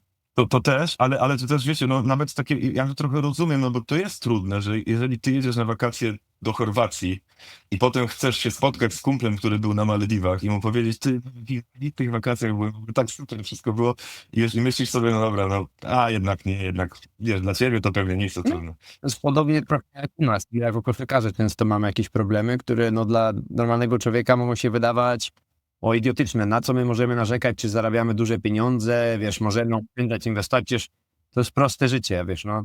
Specyfika naszej pracy, sam dobrze wiesz, ty już o tym wspomniałeś, jest no dziwna, no taka, no bym powiedział, jest to praca fizyczna, jak każda inna, no twój organizm, że tak powiem, no stopniowo wyniszczasz na przestrzeni lat, żeby móc w jakiś sposób właśnie mieć tę karierę, walczyć o coś, budować jakąś tam lepszą przyszłość dla swojej rodziny. No i gdzieś te twoje problemy dla, powiedzmy, no typowego Kowalskiego, no są niczym, no. Ale wiesz co, ja porównuję to sobie nawet do tego, jak rozmawialiśmy kiedyś, że w świecie koszykówki, dajmy na to, tak jak masz zawodników z różnych poziomów i powiedzmy problemy zawodnika, który gra na poziomie Euroligi, jak on opowie je komuś, kto gra w PLK, no to umówmy się, nie będzie empatii tam, tak? Bo ja bym chciał być na twoim miejscu i w ogóle ja nie, o czym ty mi mówisz, nie? Że to są wyzwania, z którymi ta osoba się mierzy. Tak samo pewnie goście z NBA, jakby wiesz, przyjechali do nas, tam powiedzieli, z jakimi problemami się mierzą, no to umówmy się, że nie zrozumielibyśmy ich na tym samym poziomie, co inny zawodnik z NBA. Dlatego ja mówię, że ja to nawet trochę rozumiem i to mi się wydaje trochę naturalne, no bo wiecie, ten gość, który był na Malediwach, tych przysłowiowych z mojego przykładu, on też nie chce tak się, wiesz, czuć, że po prostu pójdzie do gościa, który był samochodem, się tułał do Chorwacji i on będzie mu się chwalił, jakie to miał zajebiste wakacje. Więc siłą rzeczy ci ludzie trochę jakby otoczenie się zawęża do osób, które prowadzą życie w podobny sposób do ciebie. Ale no jakby wykrystalizowanie się tego, to czasami nie jest przyjemny, to nie jest czasami przyjemny proces. To jest naturalny proces selekcji w pewien sposób, który się dzieje po prostu. To prawda. Okej, wróćmy teraz może już do bardziej bieżących czasów. Obecnie twoje stanowisko to jest dyrektor spraw klientów strategicznych w domu maklerskim Michael Strum. Możemy powiedzieć, że jest to chyba największy gracz na polskim rynku obligacji korporacyjnych w tym momencie. Jest to bardzo specyficzny, można powiedzieć, no, specyficzny sektor, sektor finansowy. Jednocześnie twoja przyszłość, jak już wspomniałeś, jest koszykarska. Te początki były bardzo ciężkie, ale czy w jakiś sposób mógłbyś powiedzieć, że koszykówka pomogła ci się odnaleźć w tym świecie? Czy w tej nowej karierze, którą sobie teraz stworzyłeś? Ja myślę, że tak, z tych samych względów, o których mówiłem, jak mój szef mnie rekrutował, ten pierwszy szef. Naprawdę jakby rozumiałem to, że na efekty trzeba czasami poczekać, że trzeba dyscypliny i ciężkiej pracy i po prostu te pierwsze lata były bardzo, bardzo żmudne. To było, wiecie, wydzwanianie klientów, którzy nie chcieli z tobą gadać, próba proponowania, umawiania się na spotkania, złapanie czyjejś uwagi, to naprawdę dzisiaj, jak sobie myślę o tym, że miałem do tego wrócić, to absolutnie tortura, więc początek jest naprawdę, naprawdę trudny. Miałem dużo takiego samozaparcia i takiej właśnie determinacji i gotowości do ciężkiej pracy, więc w tym ja uważam, że to są akurat cechy, które sport bardzo hartuje i pomaga ci potem w tym życiu zawodowym. Więc tak, no ja bym powiedział, że tak. Natomiast tu, jeżeli chodzi o obligacje korporacyjne i ten nasz dom maklerski, to tylko sprostuję.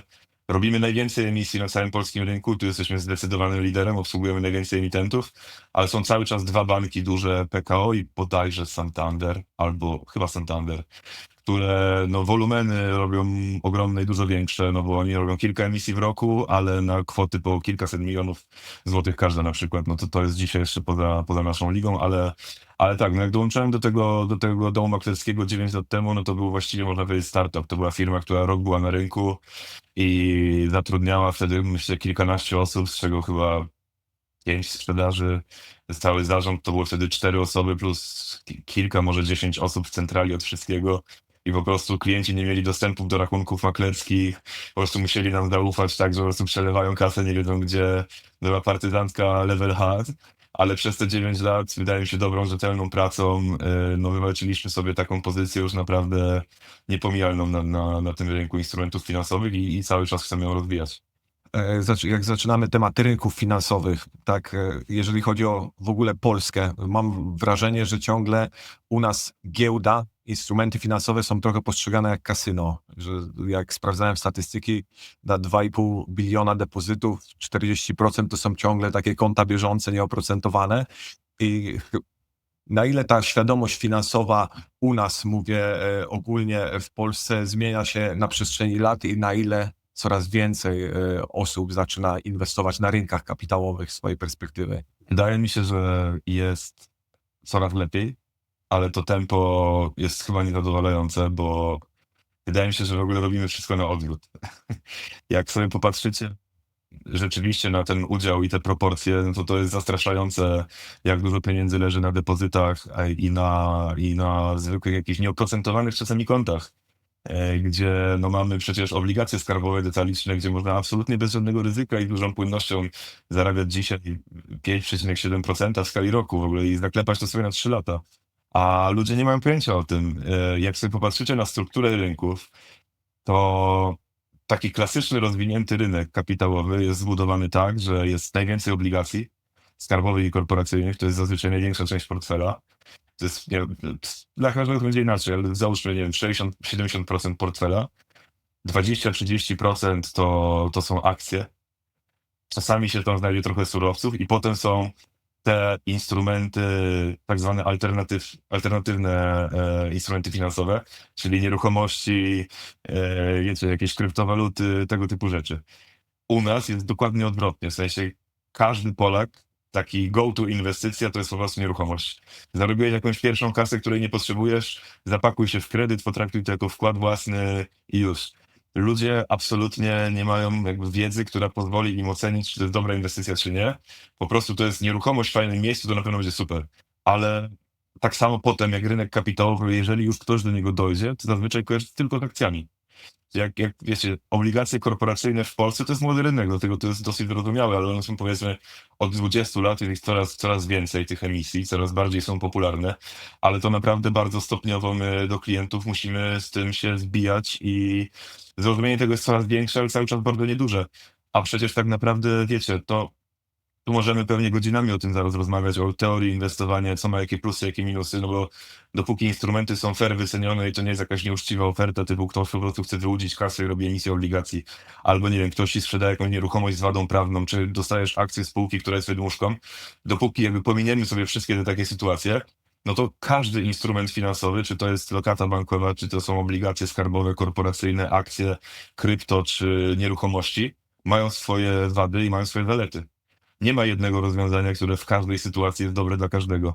I akurat nieruchomości, co też wiemy, w świecie koszykówki są chyba najbardziej popularne, czego no to mnie boli po prostu w serduszku bardzo głęboko, bo uważam, że to jest dobra inwestycja, ale na późniejszym etapie budowy portfela. To jest bardzo duże ryzyko, jeżeli jesteś młodym koszykarzem, podpisałeś pierwszy duży kontrakt, masz tam odłożone 150 tysięcy i za resztę zapakujesz się za kredyt, wynajmiesz gdzieś jakieś mieszkanie. I teraz dlaczego inwestycje są tak popularne? Bo rzeczywiście one w perspektywie 5-10-letniej prawdopodobnie na niej nie stracisz. Prawdopodobnie na niej zarobisz całkiem sporo, bo poza czynszem, który ci generuje, jeszcze możesz mieć jakiś wzrost wartości tej nieruchomości. Ale na akcjach przez 10 lat też prawdopodobnie nie stracisz. Na obligacjach przez 10 lat będziesz prawdopodobnie miał plus 80%. I to dzisiaj mógłbym powiedzieć, że jeżeli nam WIBOR zjedzie, jak będziesz utrzymywał portfel obligacji korporacyjnych, to prawdopodobnie przez, nie wiem, 5 najbliższych lat możesz zarobić, nie wiem, 30 parę procent. I to ja ci mogę dzisiaj tu powiedzieć, ale na akcjach i obligacjach to widać, co się dzieje w międzyczasie, na nieruchomościach tego nie widać.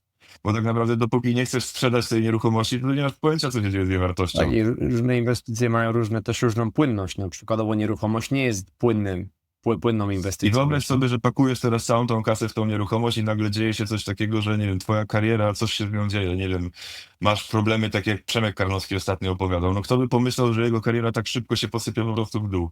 I teraz wyobraź sobie, że robisz złą decyzję, kupujesz, nie wiem, wsadzasz tam połowę, że nie daj Boże, niech ci się, wiesz, nie wynajmuje ta nieruchomość, musisz płacić ratę kredytu, nie masz już źródła zarobku, jakby kasa jest niepłynna, jak będziesz chciał szybko sprzedać, to musisz mocno zejść z ceny. Naprawdę to jest po prostu tyle pułapek, które czeka na ludzi i ludzie w ogóle jakby nie zdają sobie z tego sprawy i nie myślą o tym, że do pasywnego dochodu nieruchomości są spoko, też nie są najlepsze, bo jednak jakaś część wzrostu wartości to jest jakby część rentowności, a generalnie jak chcesz mieć pasywny dochód na emeryturze, no to chcesz mieć dochód, a nie wzrost wartości danej inwestycji, ale powiedzmy jako część portfela to jest spoko, ale to, że dzisiaj my z perspektywy, i to nie tylko koszykarzy, ale 90% ludzi, którzy mają jakieś doświadczenie inwestycyjne, są tylko nieruchomości, no to naprawdę tu jest ciężko w ogóle powiedzieć o tym, jak ten rynek się ma do rozwiniętych rynków, jak go porównać w ogóle, wiesz, co tu jest do zrobienia, bo jesteśmy w ogóle gdzieś w zupełnie innym miejscu niż powinniśmy być. No i też jakby obsługa takiej inwestycji też bym dodał tylko, już nie chcę tak wsioczyć o tych nieruchomościach, bo tak jak ty wspominasz, to jest dobry element, wydaje mi się, takiego zdywersyfikowanego portfela inwestycyjnego, no ale nawet sam fakt, że jeżeli wynajmujesz cały czas to mieszkanie i tam nie wiem, co rok, co 2 lata, czy tam co jakiś czas się zmieniają ci lokatorzy, no to potem musisz to mieszkanie odrestaurować. Musisz je odświeżyć, musisz, wiesz, wydać kolejne pieniądze, żeby coś tam pozmieniać. Wiesz, co kilkanaście lat, powiedzmy, będziesz musiał robić remont.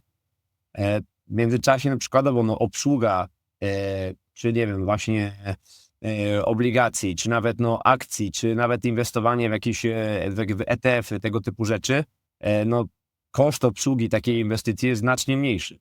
Ale to wyobraź sobie, nawet dzisiaj jesteś chłopakiem, masz nie wiem, 20 parę lat, grasz nie wiem, w Treflu Sopot albo w Arce Gdynia. Najlepszy moim zdaniem rynek do inwestowania w nieruchomości jednak w Polsce cały czas to Trójmiasto, bo to jest atrakcyjne miejsce i zimą, i latem i wydaje mi się, że jeżeli gdzieś już się uprzeć i chcesz to robić, to chyba najlepiej to jest tam. Ale pomyśl sobie teraz o tym, a co, jeżeli ja za rok dostanę propozycję kontraktu, nie wiem, strzelam w Madrycie, albo w Monachium, albo nie wiem, w jakimś Lyonie, albo gdzieś na Sycylii, gdziekolwiek, w Turcji. Teraz masz kogoś, kto się będzie tym zajmował, czy zapłacisz komuś, co ci też, zdejmie z siebie ten ciężar, ale zmniejszy ci też rentowność.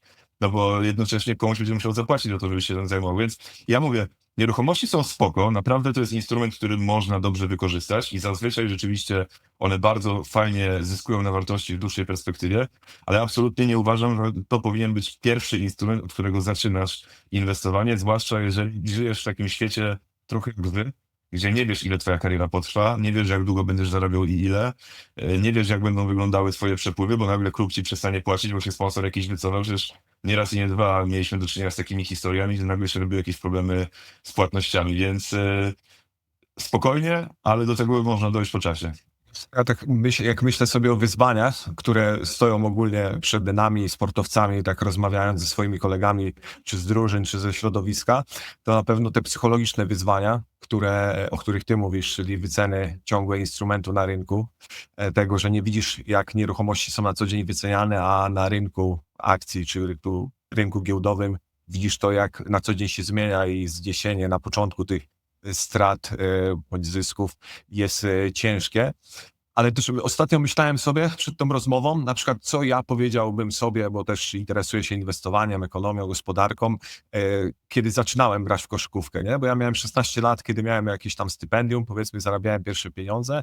W wieku 18-19 lat podpisałem pierwszy kontrakt zawodowy i myślałem o tym, że po pierwsze, instrumenty takie jak IKE i IGZE, które są bardzo mało popularne w naszym środowisku na pewno, a ogólnie w społeczeństwie też statystyki pokazują, że ludzie nie mają do końca świadomości, co to jest i to jest coś, co bym założył w pierwszej kolejności.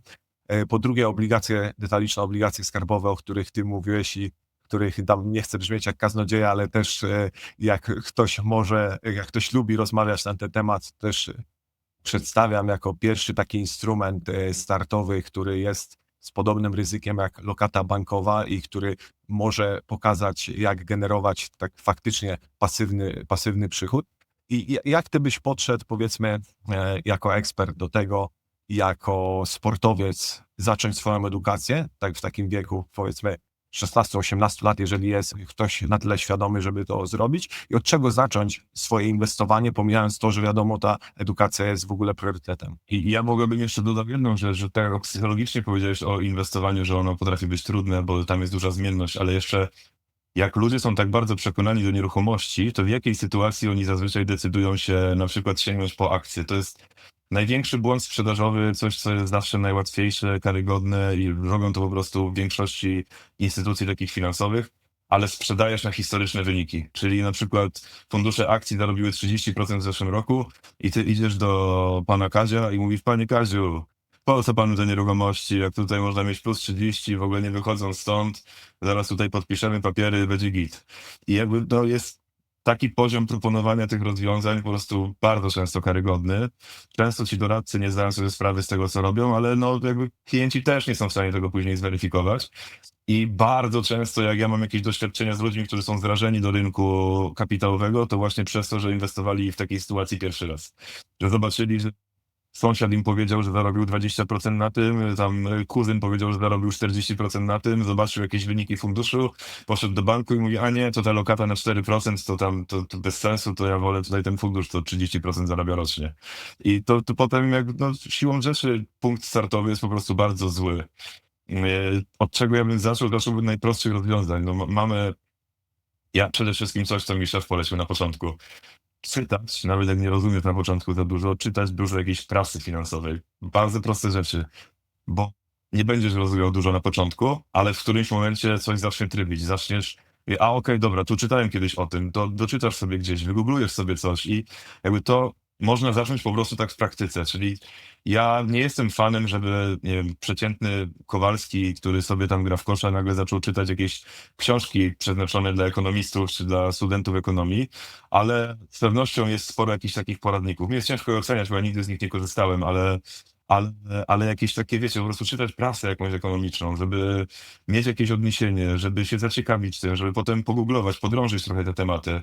Potem zacząć sobie samodzielnie przyglądać się tym najprostszym instrumentom, czyli na przykład obligacje, o których wspominaliśmy tu przed chwilą, te skarbowe. Ja jak nie mam oferty nawet jakby coś, żeby nikt mi nie zarzucił, że mówię tutaj o czymś, że coś jest super, co ja sprzedaję. Ja nawet tego nie mam w ofercie, ale obligacje skarbowe, no, dzisiaj na 3 lata można zagwarantować sobie obligacje skarbowe z rentownością 5,75, nie wychodząc z domu w 10 minut. To powiedzcie mi, one są kapitalizowane rocznie.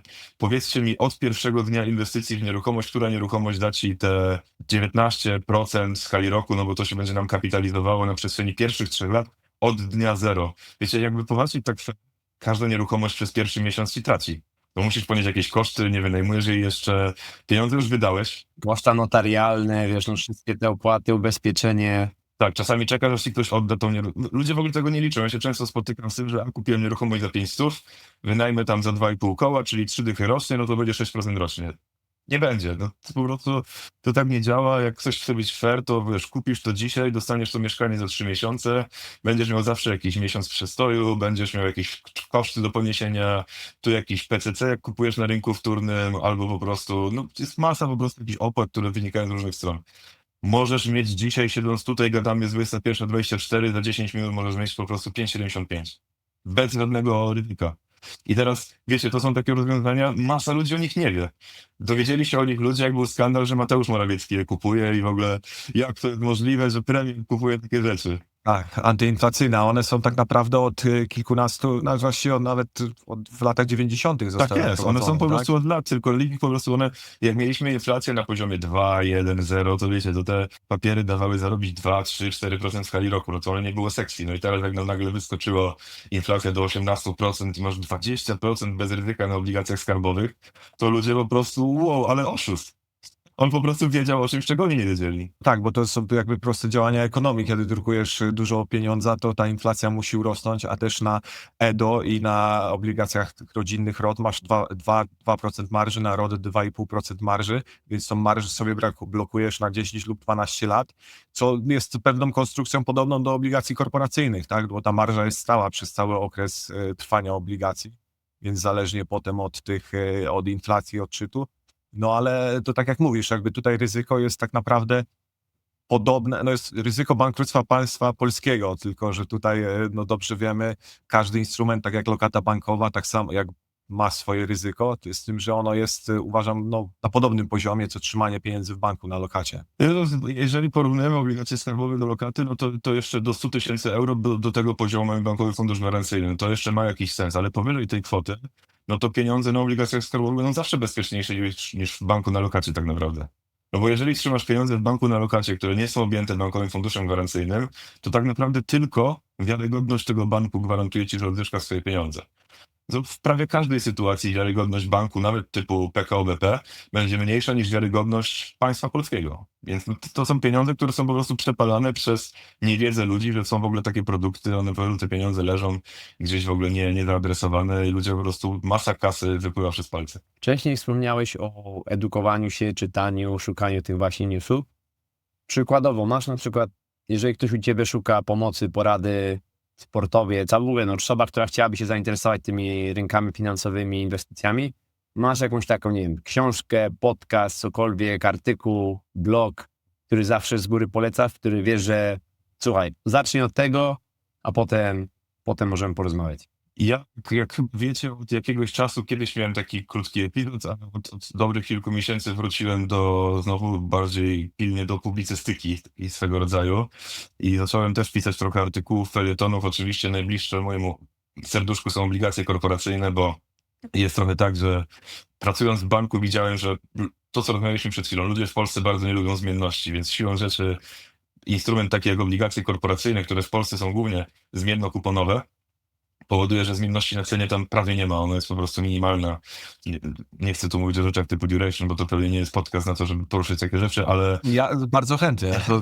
Ja tutaj spekulowałem też na długoterminowych obligacjach skarbowych no USA. właśnie, obligacje stałe kuponowe są lepsze, żeby sobie na nich pospekulować, co się będzie działo ze stopami procentowymi, ale jak nie chcesz mieć zmienności, to obligacje zmienno-kuponowe są dla ciebie idealne, bo tam pytanie, dopóki nie masz jakiejś ekstremalnie złej selekcji, no to pytanie bardziej ile zarobisz, czy to będzie bardziej, nie wiem, 4, 5 czy 11, czy to wiesz, czy będzie mniej, ale tam raczej ciężko jest, żebyś na funduszu miał, nie, minus 30, no bo tam, nie wiem, musiałoby ci 1/4 rynku zbankrutować, nie oddać pieniędzy. No to jest praktycznie niemożliwe. I ja od jakiegoś czasu zacząłem sobie sam składać po prostu maila z artykułami, które ja napisałem, no bo przez to, że ja dużo poruszam tej tematyki, udzieliłem kilku wywiadów, gdzieś byłem na jakichś nagraniach, to po prostu mam takiego maila, którego daję zawsze jako zadanie domowe. Pierwsza rozmowa jakaś taka zapoznawcza, jak się zgłasza do mnie ktoś już zazwyczaj ostatnio z polecenia i mówi, że tego tematu w ogóle nie zna, słyszał, że jest fajnie i w ogóle, no to ja mówię, dobra, no to tutaj pogadajmy sobie trochę, kończę spotkanie, mówię, dobra, to ja ci sklejam maila, wysyłam ci, masz tutaj do poczytania i jak przeczytasz, daj znać, będziemy gadać dalej, więc Można się zapisać na newsletter do ciebie w takim razie, tak? No, kiedyś proponował, że powinienem to zrobić. Nie zabrałem się za to jeszcze nigdy, ale kto wie, może tak się kiedyś skończy. Może będzie jakaś kolaboracja, nie ma co gdybać, newsletter. Pierwszy publicysta Piotr Bałolski. Cokolwiek podrzucisz, to damy w opisie do tego odcinka, Tak żeby można było sobie zobaczyć. Ale to, wiecie, to ciężko jest coś takiego jednego, no musiałbym od razu wrócić kilka tych artykułów, bo no to wiecie, to są tematy, jak już ktoś się z tym zapozna, już wejdzie w ten świat i zacznie inwestować, to wydaje się, że obligacje korporacyjne czy skarbowe są bardzo proste, może nawet banalne. Ale jak wszystko, przy pierwszym kontakcie to się może wydawać skomplikowane, więc pewnie lepiej jest zawsze poruszyć ten temat trochę bardziej na żywo. Ja mam tak, że zgłaszają się do mnie koszykarze czasami z pierwszej ligi, czasami młodzi chłopcy, 18-19-latkowie, którzy gdzieś słyszeli, że starszy kolega coś robił i on by chciał też się poradzić, coś podpytać. Ja absolutnie nigdy nie odmawiam, bo uważam, że to jest bardzo cenne. I nawet jeżeli, wiecie, no dopóki mnie to nie kosztuje jakichś pieniędzy, typu muszę jechać na drugi koniec Polski albo coś, to ja zawsze się chętnie spotkam na kawkę, jak tylko mogę, pogadam sobie, bo uważam, że to jest bardzo wartościowe dla tych chłopaków i bardzo to szanuję, że mając te 18, 19, 20 lat, nawet jeżeli nie zarabiają jeszcze dużych pieniędzy, to chcą już myśleć w tych kategoriach i chcą już planować sobie, że jeżeli jest taka szansa, no to on by chciał wiedzieć, jakie są potencjalnie kroki. I to jest super i ja nigdy nie będę tego, wiecie, jakoś tam banował. Czy odmawiał? Otwierając IKE w wieku 18 lat, otwierałbyś IKE złożone z obligacji korporacyjnych, czy wziąłbyś fundusz na cały świat? Po Z tym prostu ETF? IKE i IGZE to w ogóle jest trochę tak, że ja nie jestem aż tak super za tym, jak jesteś koszykarzem, w sensie takim. Oczywiście to jakieś korzyści z odroczenia podatku będziesz miał, ale ty raczej nie będziesz tego trzymał do 65 roku życia. No, zależy. Biorąc pod uwagę kontrakt Michała Wawrilu Włocławek, bardzo możliwe, że, To ja myślę, że on za 2 lata już nie będzie. że te pieniądze już nigdy nie będzie musiały ci wydać. To są pieniądze już dla jego że to wnuków. jest, abstrahując od kontraktu, bo jest to nieistotne, no to IKE, konstrukcja IKE tak naprawdę daje taką możliwość, że jeżeli dotrzyma do 60 roku życia, to wypłacisz bez podatku, jeżeli nie, no to nic się nie dzieje, płacisz podatek tak jak na normalnym koncie maklerskim, więc tak naprawdę nic nie tracisz. Odroczenie podatku daje jakąś tam dodatkową korzyść, bo to też jakby to, jeżeli ty możesz inwestować z procentem składanym i zapłacić podatek na koniec, to też jest korzyść. Ale to nie jest po prostu tak duża korzyść, jak dla kogoś, kto rzeczywiście zamierza trzymać się do emerytury, więc warto, ale to nie jest dla mnie aż taki wóz, ale czemu nie? O SX trzeba tylko pamiętać, że tam jest jeden dodatkowy bonus, gdzie możesz odliczać to sobie jeszcze od podatku, czyli de facto dostawać rabat w wysokości kilkunastu, 20% w zależności od twojego opodatkowania, czyli wpłacasz 10 000, a realnie dostajesz 2000 potem cashbacku, czyli de facto masz tam 8 000 złotych, cię kosztuje te 10 000, więc to jest super, ale potem jak wyciągasz te pieniądze, musisz zapłacić podatek od całości i IKE możesz zlikwidować albo całe, albo żadne, więc a nie można częściowo, tak jak IKE.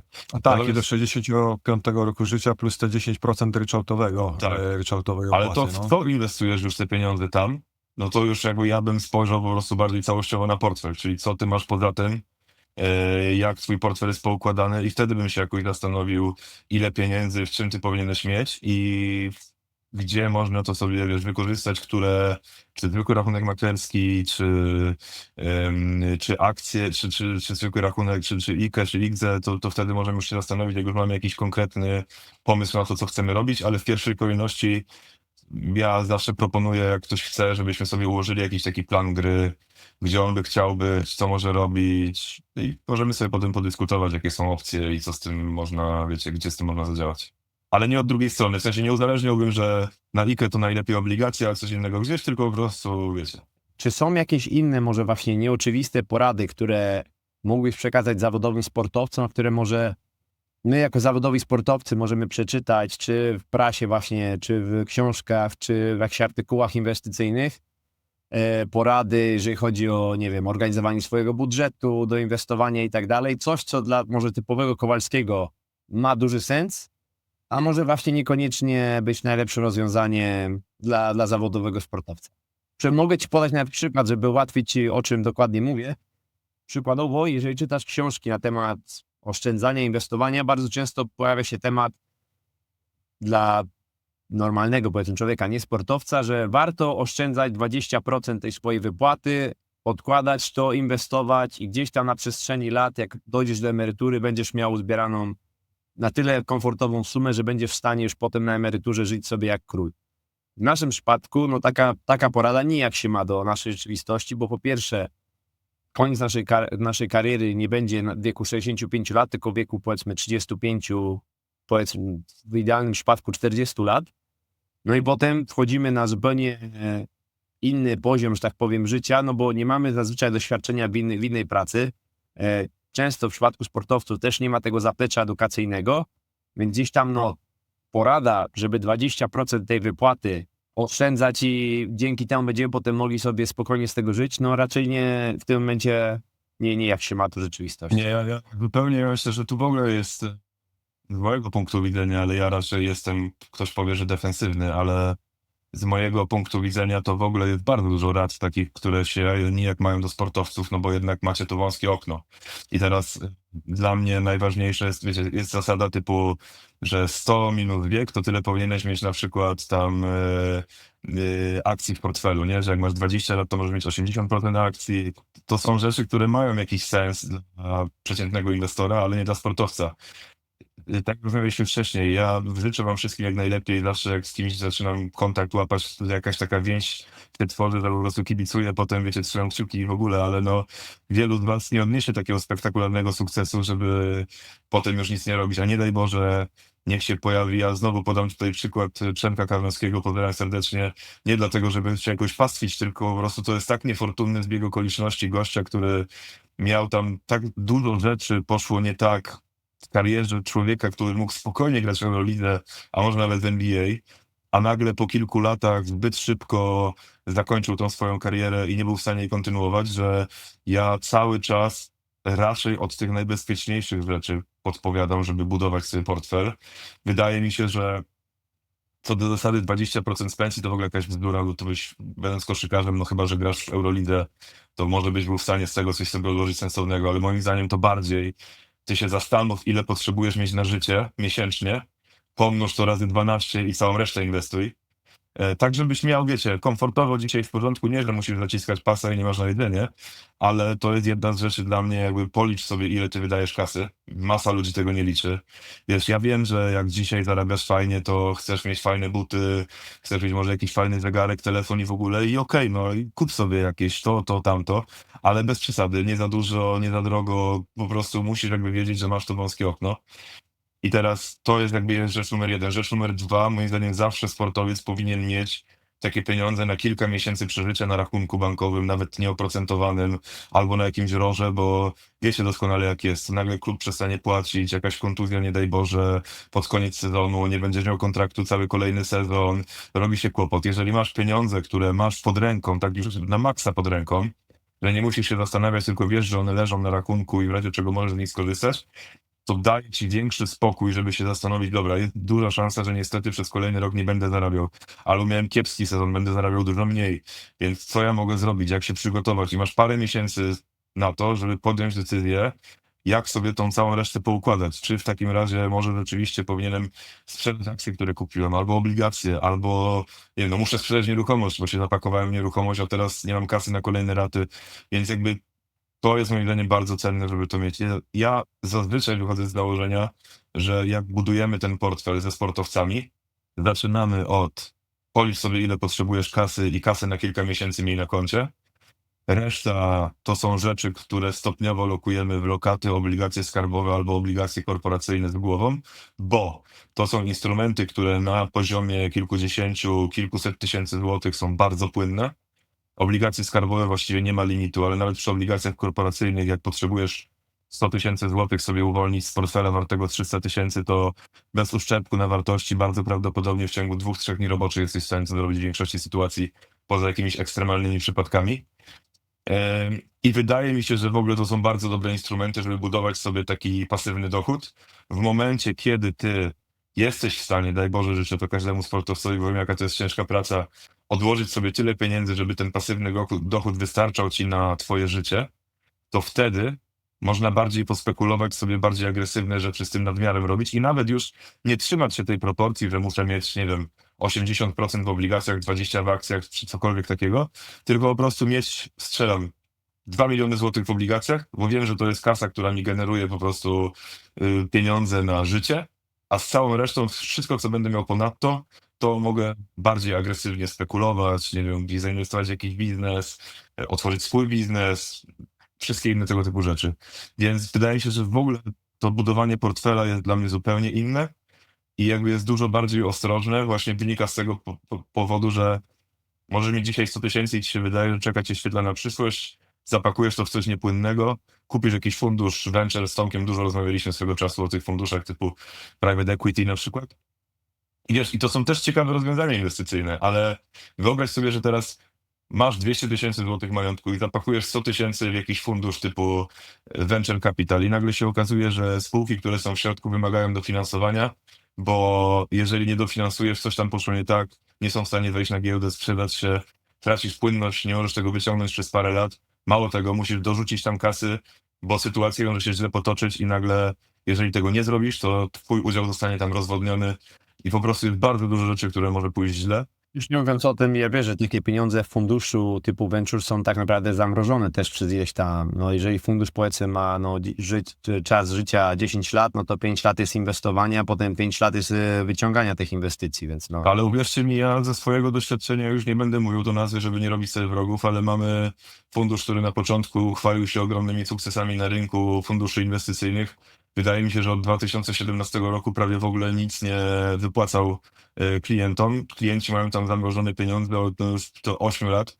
W międzyczasie zrealizował tylko jakieś małe wypłaty, a dzisiaj jego wartość u większości moich klientów to jest minus 40%. I mimo tego nie są w stanie tej kasy wyciągnąć, więc ja uważam, że jak jesteś sportowcem i masz to małe tak naprawdę z perspektywy życia okno, żeby sobie jakoś pomóc finansowo, no to ty przede wszystkim powinieneś mieć na punkt honoru nie stracić. Ty no masz jedną okazję, żeby te pieniądze zarobić. Wiesz, jak ja mam dzisiaj 38 lat, teoretycznie czeka mnie 30 lat pracy jeszcze, liczę na to, że nie, ale może tak się skończyć, to wiecie, ja nawet jakbym dzisiaj przepieprzył cały swój majątek, no to teoretycznie mam dużo szansy, żeby go jeszcze odbudować. Jak jesteś koszykarzem, masz 28 lat i stracisz połowę swojego majątku, jest bardzo duża szansa, że już tego nie zrobisz. Więc ja zawsze rekomenduję, żeby iść bardzo ostrożnie, żeby budować sobie to na tych najbezpieczniejszych instrumentach.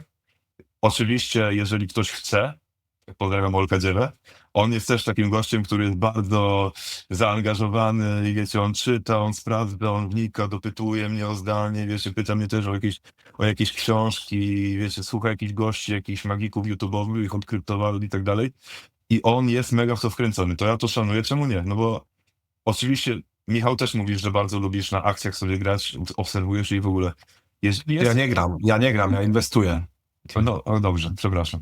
Jeżeli śledzisz to, jakby masz jakąś wiedzę już zbudowaną, poświęcasz temu dużo czasu, to owszem, czemu nie? Ale jeżeli ty masz po prostu z takim założeniem, że dobra, wypadałoby dzisiaj kupić jakieś coś, bo po prostu mam kasę i ktoś mi powiedział, że to jest super, to sobie tam wrzucę, to nie jest dobra droga i odradzam to serdecznie. Ale jak ktoś chce poświęcić czas, edukować się, samodzielnie potem inwestować, co jest trudne i emocjonalnie i w ogóle czasochłonne, czemu nie? Mogę pomóc. A to jest ciekawa perspektywa tego, bo jakby podejście w horyzoncie naszym zawodowym, nie myślałem o tym w ten sposób, żeby podchodzić bardziej asekuracyjnie ze względu na to, że nasz czas życia zawodowego jest krótki. W literaturze, o której wspomniałeś, analizując podejście do ryzyka, są dwie takie najważniejsze jakby cechy. Willingness to take a risk i ability to take a risk, czyli jakby zdolność do poniesienia ryzyka i chęć poniesienia ryzyka. I teraz sporo ludzi ma chęć, bo im się to kojarzy z ponadprzeciętnymi zyskami, ale już zazwyczaj nie chcą tych strat, które mogą temu też towarzyszyć. Natomiast moim zdaniem, wiesz, jak jesteś człowiekiem, który nie wie, jaki ma horyzont inwestycyjny, no bo ty nie wiesz dzisiaj. Życzę ci tego, żeby to było jeszcze z 10 lat, ale nie wiesz dzisiaj. No to moim zdaniem, gdybym ja miał cię ocenić, to ty nie masz zdolności do poniesienia ryzyka. Możesz mieć tą chęć do poniesienia ryzyka. Ja mam willingness. No ja właśnie. mam willingness. Dużo ludzi ma willingness, ale moim zdaniem większość sportowców nie ma ability. No bo właśnie z tego względu, o którym powiedziałem przed chwilą. Wiesz, może ja wychodzę z założenia takiego, że mam dwie ręce i nogi i to życie sportowe, kariera sportowa nie jest końcem, tylko będzie dopiero nowym początkiem. No to jest takie, wiesz, trochę, wydaje mi się, że my, Michał, mamy trochę, można powiedzieć wręcz, no, pokręcone to nasz pogląd, bo my jesteśmy osobami, które autentycznie przechodzą przez karierę sportowca.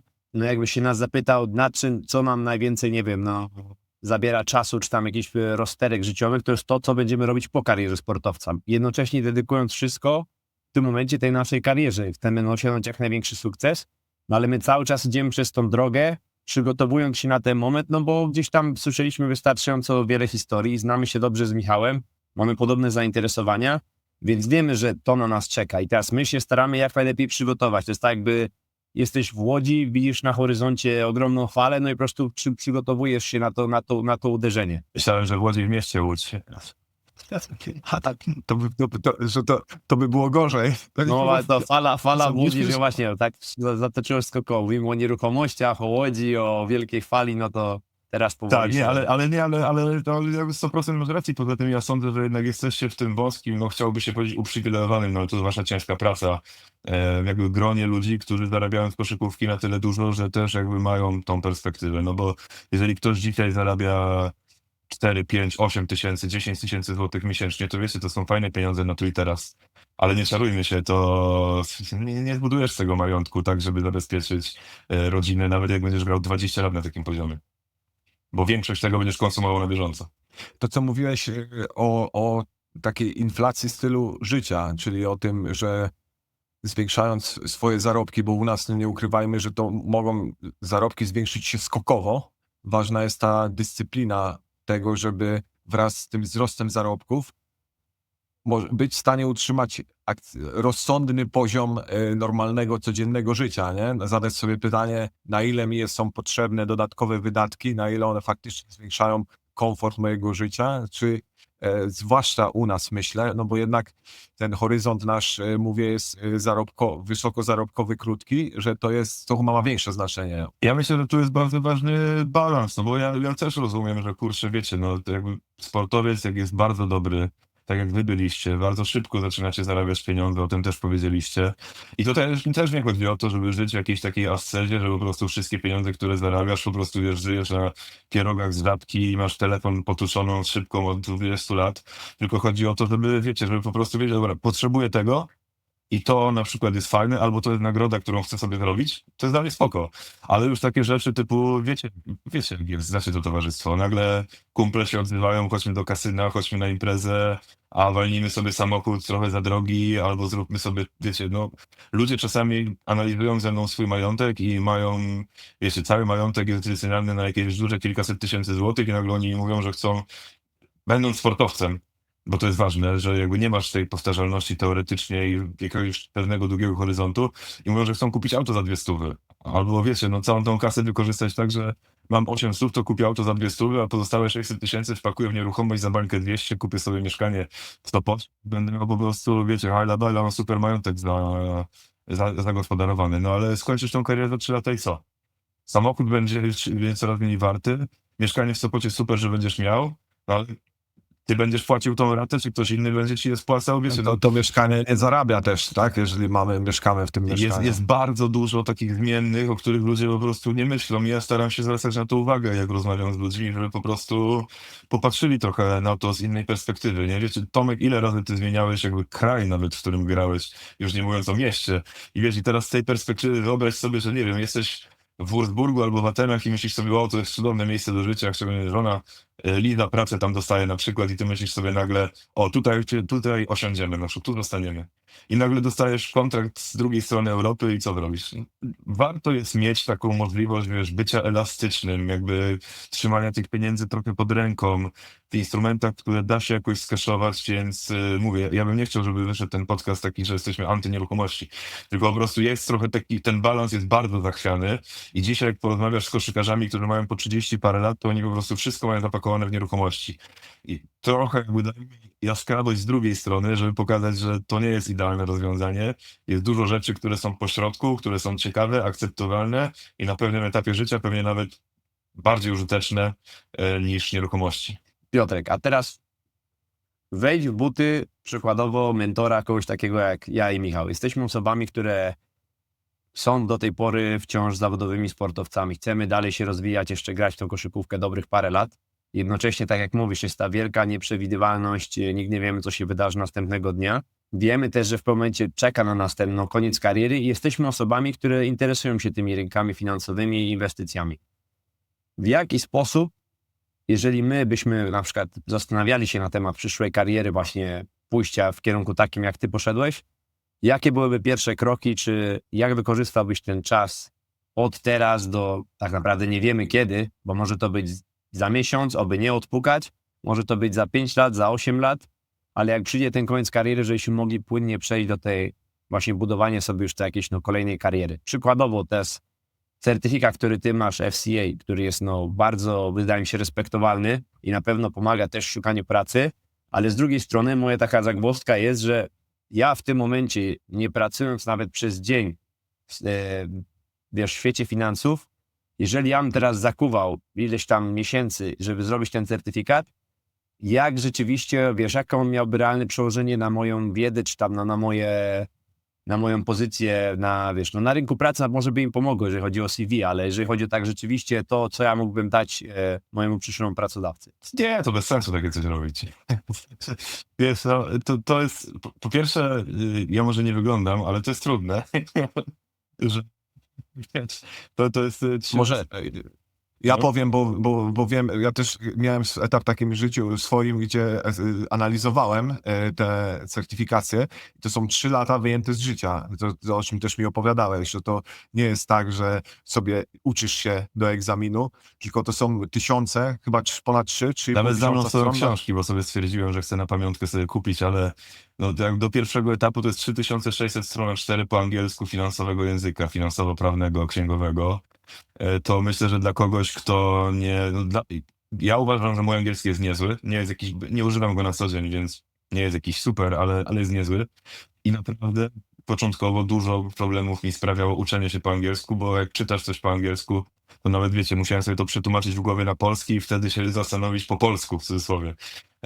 Więc to jest trudne i moim zdaniem zbyt to jest specyficzna wiedza, nie ten, ale ja polecam, wiecie, przede wszystkim zastanowić się nad tym, co ja lubię robić, co mnie interesuje, wiecie, co ja bym chciał.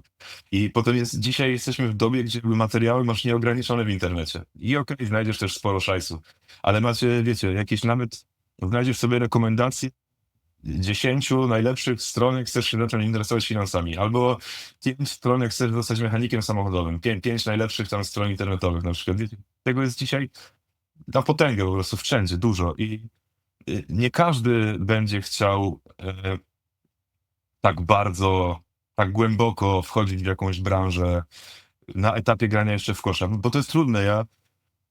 Dużo ludzi mi zadawało pytanie, jak ja zrobiłem tego CFA pracując już na pełen etat, to no moja praca już tak wyglądała, że miałem taką elastyczność, że byłem w stanie jakoś tam po prostu gdzieś tu zrobić coś mniej, tam zrobić coś więcej i jakoś popychać sobie tą pracę. Ale to jest, wiecie, przez pół roku to jest po kilka godzin dziennie, codziennie. Tam na dniach jednej ręki bym naliczył, kiedy były dni, kiedy ja nie uczyłem się. Ale nie trzeba aż tak głęboko, moim zdaniem. To, co moim zdaniem jest ważne, to uczyć się języków, bo wydaje mi się, że języki są zawsze bardzo ważne. Jest, wiecie, sporo koszykarzy mówi trochę po angielsku, ale to jest taki angielski, doskonale wiecie jaki. No dokładnie. Więc wydaje mi się, że z nauką języka zawsze idzie jakaś nauka o kulturze, jakby dlaczego się mówi o tym, o tamtym, skąd takie powiedzenie, nie wiem, wiecie, taka ciekawość, ale to naprawdę jest ogromna wartość nie do przecenienia. I jeżeli ciebie interesują samochody, oglądaj sobie, kurczę, kanały na YouTubie o samochodach. Jeżeli interesuje cię łażenie po górach, czytaj sobie o jakichś ludziach, którzy łażą po górach.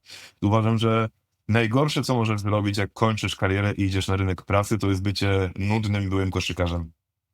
Bo po prostu, a powiedz mi coś o sobie, no grałem w kosza, wszystko super, ale no co wiesz, no spoko, że grałeś w kosza, no ja też kiedyś grałem w kosza, no i co? Ale wiecie, no taka umiejętność zaciekawienia sobą, swoją osobą, to jest super cenne. I ja nie dam teraz spisu lektur, na przykład z finansów, które są, wiecie, po kolei trzeba przeczytać, ale znajdź sobie coś, co cię interesuje, przy czym lubisz spędzać czas, co wydaje ci się, że może być jakąś twoją drogą w przyszłości i poświęć temu, kurczę, pół godziny dziennie, tam 3 godziny tygodniowo, cokolwiek, żeby to po prostu było coś, co ty w sobie rozwijasz, pielęgnujesz i sprawia, że ty potem jesteś w stanie przy piwie z kolegami się nawet tym podzielić, bo to potem będzie też coś, z czym ty się będziesz mógł z innymi ludźmi podzielić. I to może ci bardzo pomóc potem w tej tranzycji do życia po życiu, w cudzysłowie. Czy możemy jeszcze wykorzystać to, że jesteś ekspertem od rynków finansowych w Polsce? Oglądałem wczoraj twój podcast na temat zarówno obligacji korporacyjnych, jak i inflacji. Ten odcinek będzie w poniedziałek, już po posiedzeniu RPP majowym, ale myślę, że masz dobrą wiadomość dla kredytobiorców co do tego, jak będzie kształtował się poziom stóp procentowych w tym roku i chciałbym, żebyś opowiedział o tym, jak to wygląda z twojej perspektywy w ogóle na to polska polityka monetarna i jak te stopy procentowe powinny wyglądać. Tak, no, na to, że już w maju powinno dojść do obniżek stóp procentowych dla kredytobiorców, to już się zaczęło dziać, bo stopy WIBOR już zaczęły się obniżać. Mi samemu się w kwietniu zaktualizowało procentowanie kredytu, więc już widzę trochę niższą ratę, o tam parę stówek. I to się pewnie będzie działo. No dzisiaj wszystko wskazuje na to, że jeżeli nie dojdzie do jakiegoś ekstremalnego scenariusza związanego z wojną taryfową, czy związanego z jakimiś ponadprzeciętnymi wydatkami na zbrojenie lub pseudozbrojenie, bo to też jest takie ryzyko, że teraz dużo krajów zacznie kombinować, że możemy wydać pieniądze, to politycznie fajnie będzie pokazać, że na przykład wybudowaliśmy to albo tamto i powiemy, że zrobiliśmy to, bo wojsku się będzie łatwiej przemieszczać na przykład, albo nie wiem, wybudujemy jakiś wielki basen albo halę i powiemy, że w razie czego tam się 2 czołgi zmieszczą jak coś. I wiecie, no to masa jakichś takich wymówek może się zdarzyć. To ciężko przewidzieć, mamy bardzo dynamiczne czasy, ale w takim tym standardowym scenariuszu wydaje się, że stopy procentowe powinny gdzieś zjechać w okolice między 3,5 a 4%.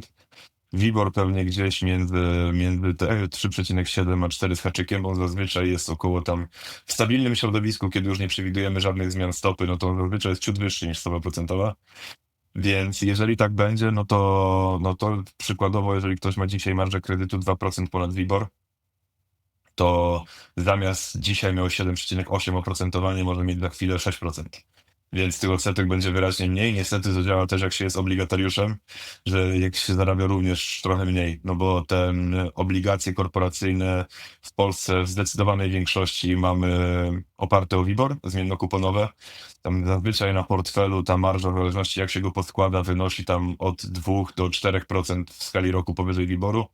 Więc no to też jak dzisiaj jeszcze byliśmy w stanie zarabiać gdzieś blisko 10, okolice 10%, no to pewnie zmierzamy bardziej w okolice 7-8 na przestrzeni tam roku, 2, ale to dalej wydaje się być całkiem sensownie. A jak z twojej perspektywy będą wyglądać dla osób, które planują wakacje za granicą, kursy walutowe, zarówno dolar, jak i euro, bo to też w obecnym środowisku, gdzie niepewności celnej ze strony Stanów Zjednoczonych może się zmieniać. Pomidor. Nie, nie, wiesz co, no to jest... wiecie, waluty są bardzo spekulacyjne. W sensie ludzie zastanawiają się, co się wydarzy i zazwyczaj kupują tą walutę albo sprzedają, zanim to się wydarzy, więc my dzisiaj powiedziałbym, że jak się stopy procentowe będą w Polsce obniżać, no to złotówka się powinna osłabiać, ale no dzisiaj jakby ludzie na rynku wiedzą już, jaka jest ta prawdopodobna droga, więc już większość inwestorów prawdopodobnie na to zareagowała. Tutaj każda zmiana dotycząca tych ceł może wywrócić nam cały ten scenariusz do góry nogami, więc ja bym tylko był skłonny powiedzieć, że możliwe, że dolar przereagował, już takie jakieś lekkie odreagowanie widzieliśmy na nim ostatnio, bo po prostu rynek się bał, że Stany Zjednoczone, które będą w samym centrum tego zawirowania celnego, jeśli mogę to tak nazwać, no to się bardzo oberwie gospodarce i po prostu tak jak zawsze Stany były taką bezpieczną przystanią, że jak są jakieś niepewne czasy na całym świecie, no to wszyscy kupowali obligacje amerykańskie czy akcje na rynku amerykańskim, czy w ogóle po prostu kupowali dolary, no to dzisiaj to Stany miały być powodem tego zamieszania na całym świecie i to spowodowało, że wydaje mi się, że trochę ludzi pouciekało z pieniędzmi ze Stanów, co osłabiło dolara i wydaje mi się, że jeżeli to była tylko taka w cudzysłowie brzydką podpucha, i po prostu te cła jakieś tam będą, ale takie tam nieznaczące sektory rynku, nieznaczące kraje, no to jest szansa, że ten dolar jeszcze trochę nam odreaguje, ale nie namówisz mnie, żebym tutaj zaprognozował jakieś ceny, bo to jest nie do przewidzenia. Nie, śmieję się, jest bardzo dużo zmiennych, Bardzo. na które nie mamy wpływu. A gdzie w tym wszystkim Polska, w sensie, bo polskie rynki, polski rynek finansowy w ogóle na przestrzeni ostatniego czasu mocno zyskuje, a jak sądzisz, my się w tym odnajdziemy, w sensie jaki to ma wpływ na, mówię, naszą rynek, gospodarkę ogólnie? Ja myślę, że polski rynek mocno zyskuje, bo jednak trochę się oddaliło ryzyko rozniesienia konfliktu z naszej wschodniej granicy na inne kraje. To byliśmy bardzo mocno wystawieni na to ryzyko geopolityczne przez te ostatnie czasy. Co by nie mówić, wydaje mi się też, nie chcę wchodzić w politykę, ale wydaje mi się, że rynki lepiej oceniają aktualny rząd i partię, koalicję rządzącą niż oceniały poprzednie. Swoją drogą minister finansów to mój znajomy. I też ma CFA. Tak, znamy się osobiście już od chyba, nie wiem, 12 lat i wiem, że to jest kumaty gość, więc wydaje mi się, że tutaj wszystko jest jakby dobrze robione i no, rynki polskie grały bardzo mocno od początku roku, tam mamy chyba z 20%, 15%, no, jakieś te rzędy wielkości, dzisiaj nawet nie powiem, ale są te rzędy wielkości nieporównywalnie mocniej niż wszystkie pozostałe. Wydaje mi się, że to właśnie z tej zapowiedzi zakończenia konfliktu. Polskie rynki, jak popatrzeć na wskaźniki, są tanie, ale ja nie jestem dużym fanem polskiej giełdy i to większość ludzi, którzy mnie znają, to wiedzą i to Jeżeli chcesz być inwestorem takim bardzo zaangażowanym i chcesz wyszukiwać sobie podmioty, które bardzo dobrze sobie przeanalizujesz, masz przekonanie, owszem. Natomiast niestety na tych najbardziej popularnych polskich spółkach mamy za duży moim zdaniem udział spółek Skarbu Państwa. Spółki Skarbu Państwa nigdy nie są efektywnie zarządzane. Ja przez kilkanaście lat się jeszcze z tym nie spotkałem. Tam nigdy pieniądze nie są wydawane tak stricte w związku z tym, co jest najlepsze gospodarczo, tylko po prostu to, co czasami trzeba wydać albo trzeba kupić. Dzieją się potem takie magiczne rzeczy, że jak jakaś kopalnia ma stratę, a jakaś spółka Skarbu Państwa zarabia jakieś dobre pieniądze i teoretycznie powinna wypłacić dywidendę, to nagle jest fuzja, przejęcie tej kopalni, łączny wynik już jest słaby, więc dywidendy się nie płaci. Za dużo jest majstrowania przy tym. Ja jestem dużym przeciwnikiem tego i wydaje mi się, że to, to, to nie jest fajne miejsce do inwestowania tak globalnie. Gdybym miał powiedzieć, wolałbym kupować sobie akcje chociażby w Stanach niż w Polsce. Chyba, że masz jakiś taki bardzo albo zaufanego zarządzającego, którego na przykład znasz, wiesz, że oni robią dobry biznes i po prostu kupujesz jego wizję, ale no ja głównego polskiego indeksu nie kupuję. Właśnie, możemy powiedzieć, że jesteś ekspertem finansowym. Specjalizujesz się w jakiejś tam określonej dziedzinie, ale ogólnie, jeżeli chodzi o rynki finansowe, to też jesteś ekspertem. Czy ty komuś powierzasz zarządzanie swoimi inwestycjami, czy prowadzisz to na własną rękę? Nie, no sam, ale muszę powiedzieć, że jest więcej emocji, jak się robi to samemu. I ja osobiście prawie wcale nie kupuję już akcji, bo ja widzę to po sobie, że to za dużo czasu mi zajmuje i po prostu jak już kupuję te akcje, to siedzę, pilnuję każdego dnia, wchodzę na rachunek maklerski, jestem, wiecie, przejęty, jak tu poustawiać sobie zlecenia, a przecież nie może tak być, że wynik będzie zły. I w ostatnich latach w Polsce mieliśmy tak wysokie stopy procentowe też, że moim zdaniem to zysk do ryzyka był zdecydowanie najlepszy na obligacjach korporacyjnych, z których no, ja jestem na co dzień. Spędzam tam jak większość dnia każdego, więc znam tych emitentów, znam te spółki. Na portfelu dawało się wyciągnąć między 10 a 12% przez ostatnie 2 lata przy naprawdę dużej dywersyfikacji. Moim zdaniem niskim ryzyku, mając tą wiedzę, którą ja mam, pewnie ktoś, kto by spojrzał na to z boku, by ocenił to inaczej, ale no ja czułem się tam najbardziej komfortowo i wydawało mi się, że potencjalna premia, czyli ile ja więcej niż te 10% byłbym w stanie wyciągnąć na rynku akcji polskim i ile czasu więcej musiałbym na to poświęcić, bo w ogóle to jest moim zdaniem ciekawe, że czasu mało kto wycenia i to w ogóle jak popatrzycie sobie tak i w sporcie, i w inwestycjach, i w życiu, mało kto wycenia swój czas, a gdybyś miał 2 inwestycje dokładnie takie same, z dokładnie takim samym oprocentowaniem, z dokładnie taką samą strukturą wypłat, płynnością, wszystkim. Tylko przy jednej musiałbyś poświęcać 3 godziny tygodniowo, a przy drugiej 0. To którą byś wybrał? No każdy ci powie, że 0, czyli ten czas ma znaczenie. Ale mało kto to wyceni, że na przykład wiecie, że musi się edukować, żeby zarobić coś, bo chce powalczyć o ekstra 2% rocznie do 100 tysięcy złotych, czyli ekstra 2000. I na to poświęca 100 godzin rocznie. No to trzeba sobie to policzyć tak na koniec dnia, czy to ma sens i jak to robić. Ale to już wchodzimy w trochę bardziej takie akademickie dyskusje, ale no mi bliskie. Warto mieć tego świadomość. To myślę, że też ktoś słuchając tego może złapać perspektywę po prostu. Tak, no to też jest właśnie, wiecie, no jak jesteś na rynku pracy i masz coś do zaoferowania, to dlaczego masz to do zaoferowania? Bo poświęciłeś jakiś czas, żeby to przyswoić, żeby się tego nauczyć.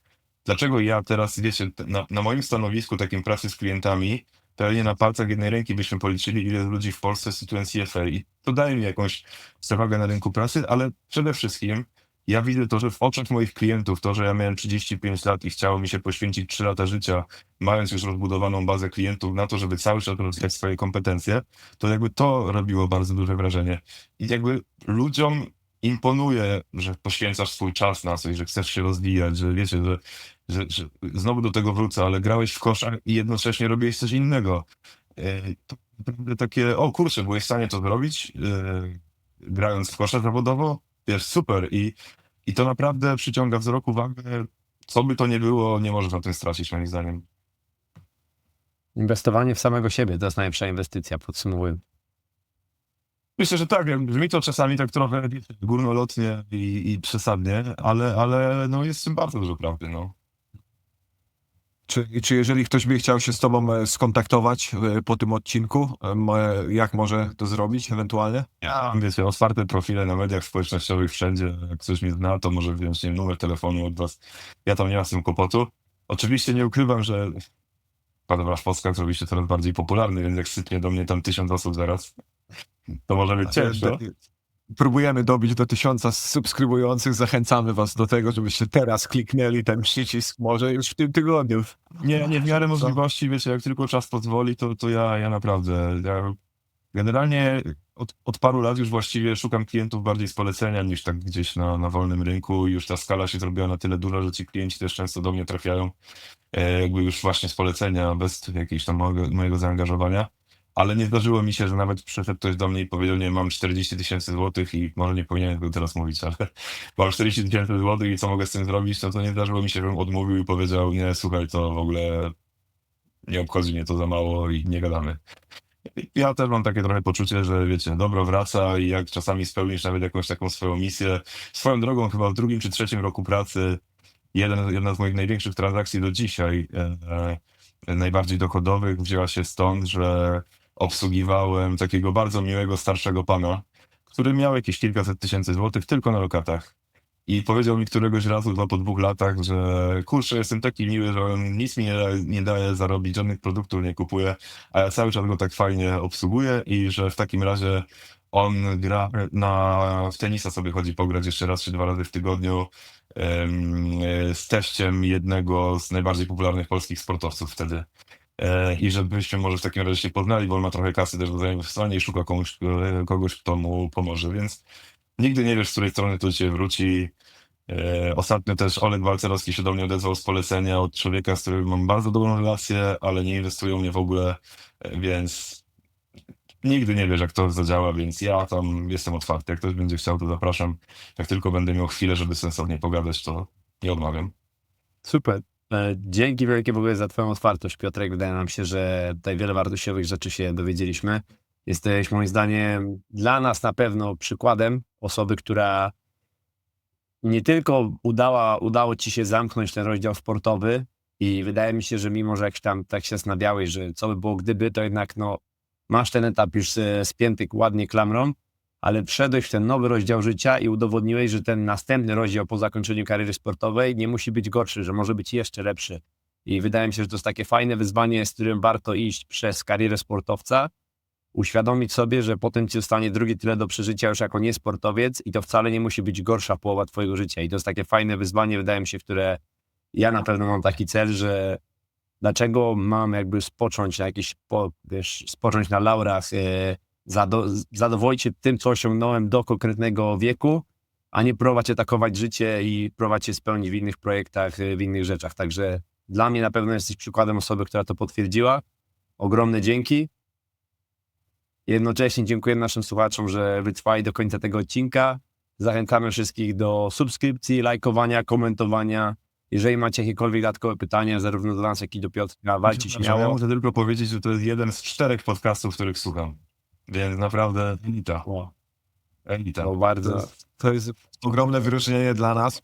bardzo to Naprawdę, doceniam. Ja wam dziękuję, jest mi też bardzo miło, że mnie zaprosiliście i że w sumie mnie zaprosiliście dosyć szybko. To rozumiem, że to jest dla was dosyć ważny temat, z tego to wynika, ale jestem bardzo miło, pozytywnie zaskoczony i dziękuję wam bardzo.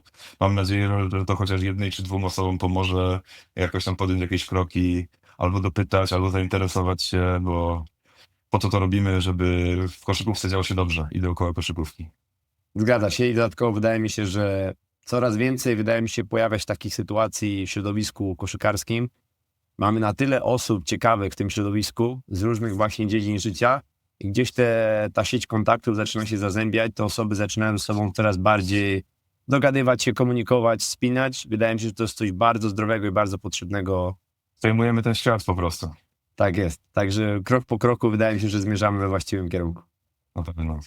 Dzięki wielkie za twój czas i za to, że podzieliłeś się z nami swoimi doświadczeniami i swoją wiedzą. A nie, zawsze z wami przyjemność pogadać. To było na tyle w dzisiejszym odcinku. Dziękuję bardzo, że byliście z nami. Zapraszamy do słuchania kolejnych odcinków, subskrypcji, lajkowania. Do usłyszenia.